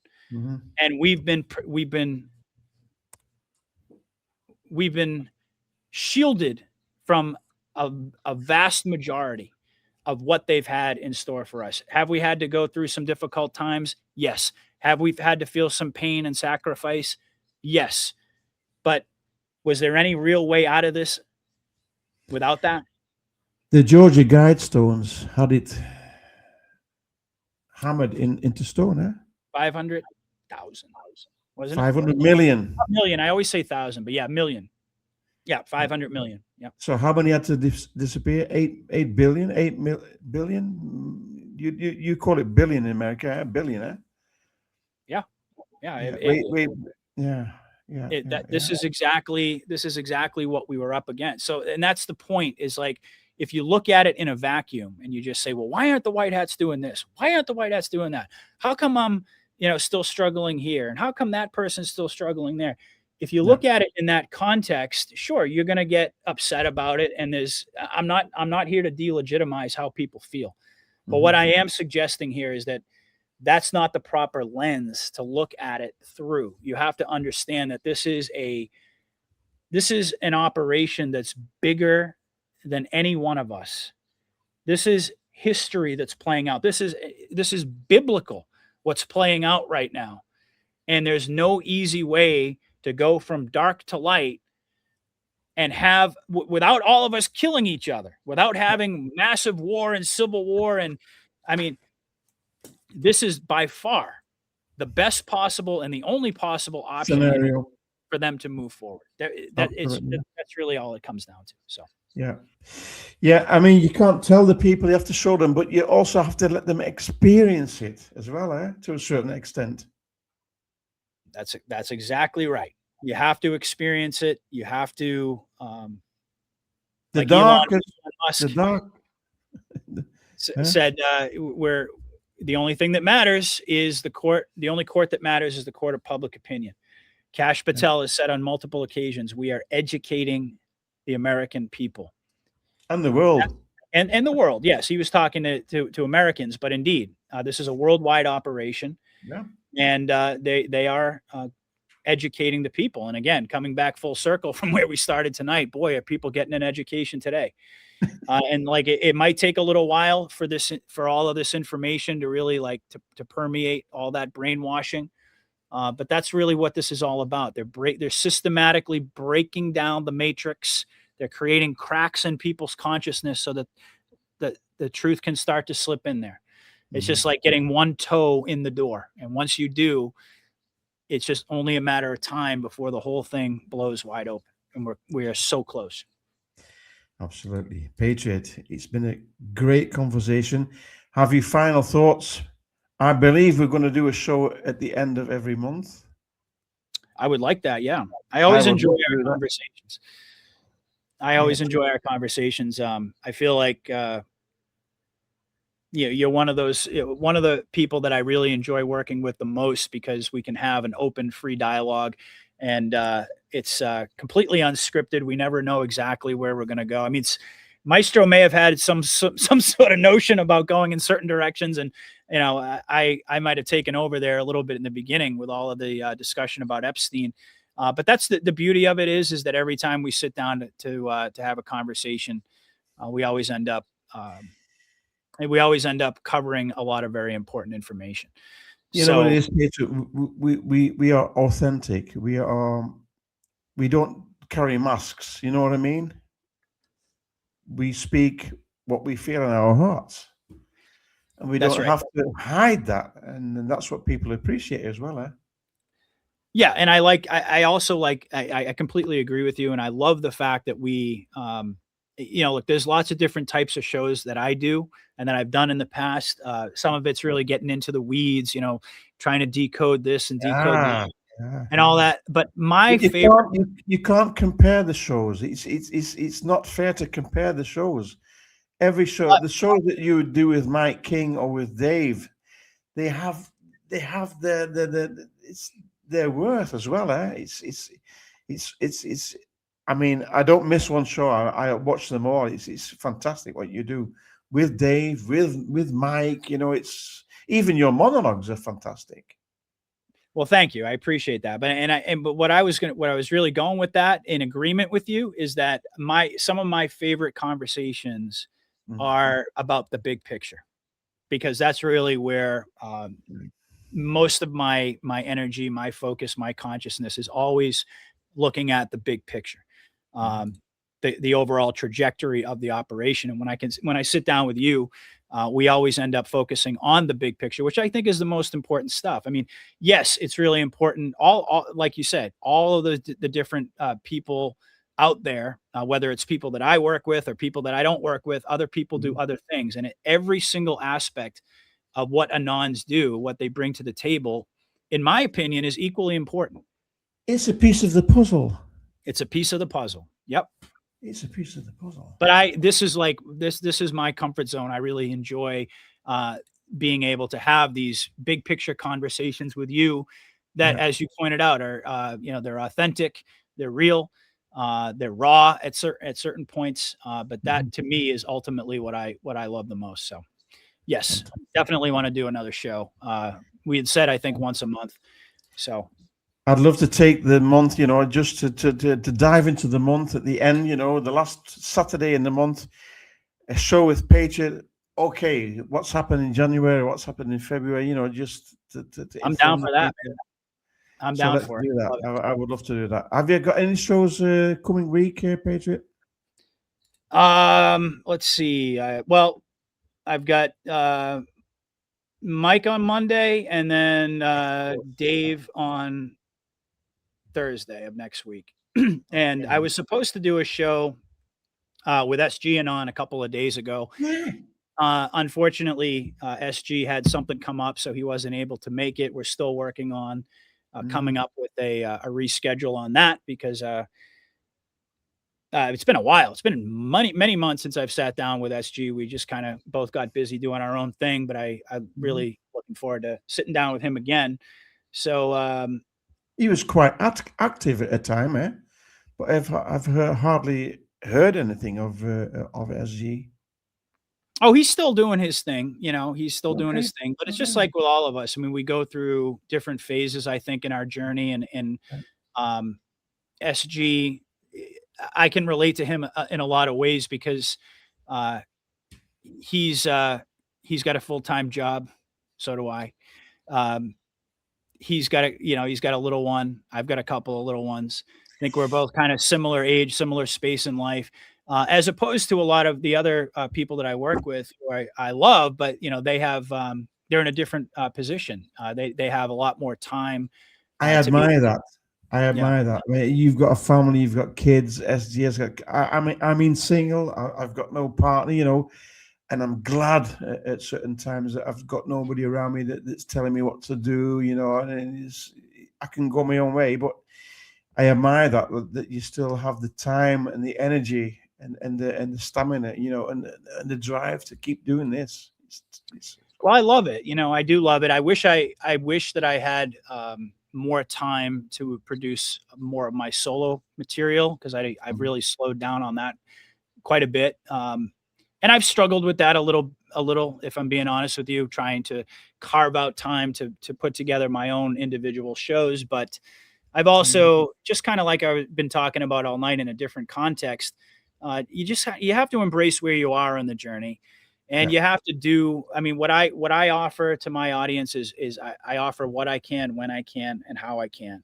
And this all started for me as a divine prompting. I woke up one day and my life took an entirely different turn because I listened to the direction that God was giving me. So I'm not going to stop now. However he wants to use me as a vessel, that's what I'll do. And fortunately, I've got multiple different platforms that my audience really enjoys. They love the conversations. They love my solo work as well. I do too. I do too. So, I think I'll probably end up getting back to that at a certain point in time. But, part of it is just that, things are moving so quickly now. And it really is nice to sit down with someone to be able to bounce ideas back and forth. So that's really where my focus has been. But, eventually I'd like to get back into doing some more solo stuff. It's a real honor and pleasure to know you, Patriot. Thank you. You too. Thank you. That's very nice. There's a certain friendship that's evolved in the time, and I really respect that. What you're doing for humanity and following. You're so honest and down to earth and authentic, and that's what people really appreciate. So it's Thanks, great. man. And I likewise, I think you're doing an amazing service as well. And, when you reached out to me, it was probably like a couple of years ago when we started working together, I would say. We've done a lot of shows up until this point. And, I've done some shows with certain individuals, not that there's nothing negative to say about them, but we didn't really have that great rapport. But with you, that was something that we both of us felt right away. We sat down to do our first show, and it's only grown from there. So I really appreciate the kind words, my friend. But you're doing a heck of a job too. So keep it up. And everybody that I've interviewed, they're also a part of my, my development, my awakening, and I'm really very grateful for everybody that I've ever interviewed. So yeah. You've done a lot of great interviews. I mean, for people out there, by the way, from my audience, watching on my channel, make sure you sub to the Maestro. He's done some incredible interviews. He's always having new guests, interesting people on the show. You just mentioned Ricardo Bossi's coming on. I know you've interviewed Mike King and a lot of other very interesting people as well. So make sure that you are following the Maestro. When is that? Oh, February 5th. Okay, that'd be great. Yeah, it's coming Thursday, but Tuesday I'm also interviewing a terrific guy from England, Charlie Foxtrot, and I think he's listening now as well. He's been on Truth Stream. Oh, has he? Scott Okay. Yeah. Scott and Joe, and he's written this terrific book. It's called "Why Nothing Can Stop What Is Coming." I've read it. It's a big book. He explains Q for the. It's quite basic, but it's for the normies to understand what Q is, where it's coming from. It's a military operation, and it's liberating the world. It's absolutely a fantastic, terrific read. I would recommend it to everybody. You can order it on this website, www.104publishing.com, if I'm not mistaken, by Charlie Foxtrot. It's a fantastic read, so I would recommend it to everybody. I'm doing a show with him, as I said, coming Tuesday. It will be live. It's a live stream. Awesome. It will be about 7 or 8 in the. I'm not sure exactly with the time, but I will be posting a live stream link on Rumble so everybody can follow it. He is absolutely up to speed with Q, and I'm really thrilled. I've been on a regular what do you call it, a chat, chatting up and down. So I'm really looking forward to that. Yeah, it's great. Yeah, I'm not familiar with his work, but I'm certainly I'm intrigued, and I'll for sure take a look at that. Yeah, I sent you the PDF, so you can look at it. Yeah, I'll take a look at it. Absolutely, and I think that's very important too, because absolutely, yeah. That type of work, starting out at a very basic level for people, yeah, is extremely important, because I've made the case over and over that as all of this continues to play out, and as all of the Q prophecy, if you will, comes true, eventually it's going to be self-evident to people, and they're going to go, "Oh my God, what is this Q thing? How did I miss this?" And it's amazing too, because I mean, people show up at my channel. Generally speaking, they know a thing or two about Q. Like, I'm not like an on-ramp for people in terms of the Q operation, but I recognize that the conversations that you and I are having. This is a perfect example. Not necessarily for newbies who have no basis in Q or the military. Continuity of government, all of the things that we've been talking about today. In order to really understand what we're talking about, you have to have that prerequisite knowledge. So, when you get to shows like mine and, Absolute Storm and News Treason and those types of shows, you're at a much higher level of understanding the Q operation. However, there are a lot of people out there who are going to need that very basic, like spoon feeding, going back to basics, going back to where all of us started, by the way. I'm not putting myself or you or above anybody, but we all have to start somewhere. So it's important for people to do that very important work to bring people up to speed. It's going to be a tsunami shortly on people that want to know, because they don't trust the mainstream media anymore. They want the news and information from people like us. Indeed. Yeah. Because people are realizing that they've been lied to their entire lives. I mean, that's usually the first step in awakening for most folks out there, is recognizing that they've been lied to, that they've been sold a bunch of falsehoods by the mainstream media. And once that penny drops, well, they don't just say, well, I'm not going to seek out more information elsewhere. They do the exact opposite. They start branching out and saying, who does know the truth? Where can I find the truth? And that's how it starts. But we've developed quite a a foundation of knowledge over these last several years. We're way, way, way, way ahead of the curve as far as the masses. So you know, and again, you said there's going to be a tsunami. You're right, and each one of us is going to be like the life raft that people are reaching for, or the you know, the boat to jump in so they don't drown. However you want to look at it. So it's important. It's important to be mindful of that, and also for people to do the important work of being able to present this very not really complex information, but honest.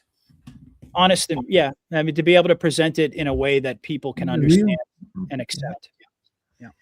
Final thoughts, Patriot, because he's knocking on for 3 hours nearly. Yeah, my goodness. Wow. Well, we've said so much tonight, but I think my final thoughts would be, it's always been about the children, folks. And going back to it, really, where we spent the first hour at least talking about that. And I think it's really important for us to have that at the forefront of our minds as we go through the eye of the storm. There's so many things out there that are going to be corrected along the way. History needs to be rewritten. The financial system needs to change. The mindset. The mindset of the people, the medical system, all of these things are very, very important. But the entire reason that Donald Trump ran for president, the entire reason that the military white hats developed this plan to save the world was rooted in the evil that was being perpetrated against our most innocent. And this is the most important issue of our time. This is the entire reason that we were born into this world, so that we could be alive and awake and aware and willing, with the passion and the fire inside of our hearts, to fight this battle no matter what the cost. And at the end of the day, it's always about protecting innocence. That's the most basic human instinct that all of us have. It's going to be the factor that brings all of us together, that dissolves all of this artificial division that's been manufactured by the enemy. We are on the cusp, folks, of the most amazing revelations in human history. And as divided and as chaotic and dangerous as the world seems on the surface right now, we are about to enter into an entirely different era of goodwill, of love for our neighbors, reprioritizing our lives in terms of, you know, what we devote our time and energy to. And each one of us is going to be a fundamentally important part of that process. All of us are going to be teachers. All of us are going to be leaders, whether we want to or not. This is what we were tasked with. This is the reason that we woke up in the first place. And I think that is what we need to be most focused on as we go through this process. I mean, enjoy the ride, folks. I mean, you know, I got a little bit choked up earlier talking about the kids and all of these things. It's also part of the process, but it's very important to just recognize the historical moment that we're in right now. The fact that the entire world is changing around us in real time, and that we are going to be remembered as the generation that presided over this transition from darkness into the light. For thousands of years, these times are going to be looked upon with awe and with reverence. People are going to study this history. Yeah, it's going to be taught. I mean, and that's the thing, is like we're living through all of it right now. And just like other previous generations who lived through amazing times in their lives had no idea the significance of what they were going through, could never have imagined that decades later or even centuries later, people would look at them with awe and with reverence for what they were able to accomplish in their lifetime. It's like that great quote from the movie Gladiator, what we do in life echoes in eternity. And I don't think that's ever been more true than it is right now. So enjoy the ride, folks. Stay grounded in your relationship, your spiritual relationship with God. That's most important. Stay focused on the overall objectives of the operation, but most importantly, the fact that, praise God, hallelujah, the truth is finally coming out about these crimes against children. Patriot, God bless you. God bless you. Thank you for this terrific conversation. The audience has really appreciated it. We had a terrific amount of viewers tonight. We sure did. Yeah. I was very I'd very pleased to see that. Yeah, we've had I think on my channel we had something like, well, between my Rumble and my X, we were well over 2,000 at the height. Wow. And I don't know, I don't even know what yours was, but on a Saturday afternoon, that's always that's a pretty good crowd for people, especially given everything that's going on right now. My goodness, I mean, I could barely peel myself away from social media. So thanks to everybody out there for tuning in today. I really appreciate that. Thank you very much. And please smash the like button as well and leave a comment. And don't forget to share this video with very important content and information and get the awareness out there. Eh? That's what it's all about, my friend. That's what it's all about. And yeah, do us a favor. I mean, do Maestro. Make sure you're following his channel. Like I said, if you happen to be watching on his channel and you're not following my channel, I'd appreciate it if you would give me a follow as well. And on X, my X account is growing. I was definitely late to the party as far as that goes. But yeah, when you hit that thumbs up button, it's not just to make us feel good, even though it does. More importantly, it does. It helps the information to get out to a wider audience. Yeah. And so that's why we're constantly saying that. I mean, personally, for me, honestly, I don't care how many views I get, how many likes I get from an ego standpoint, or whether I'm on the leaderboard. I mean, I've done some shows that have gone to #1. I've had other shows that haven't even showed up on the leaderboard. I personally think that each one is equally important, regardless of how popular they are. But it does help to spread the information, boost the algorithm, do us a favor, and also, of course, leave a comment. Let us know what you thought about today's show. Hopefully you guys appreciated the content today. And we appreciate you. I love every one of you guys. Thank you very much, Patriot. I wish you a wonderful weekend, and we'll stay in contact. And indeed, people will be, we'll be back in the last weekend of February, I think. Yeah, on Saturday, same time maybe. Yeah, I think that would be last February, Saturday in February. Looks like the 28th. Yeah, the last day of February. Yeah, there you go. The last day of January, the last day of February. I'll put it on my calendar, my man. There's a sign there. There's a sign there. Hey, Patriot. Thank you, well. Thanks for watching, everybody. And until next time, bye-bye. God bless, everybody. God bless. Bye-bye.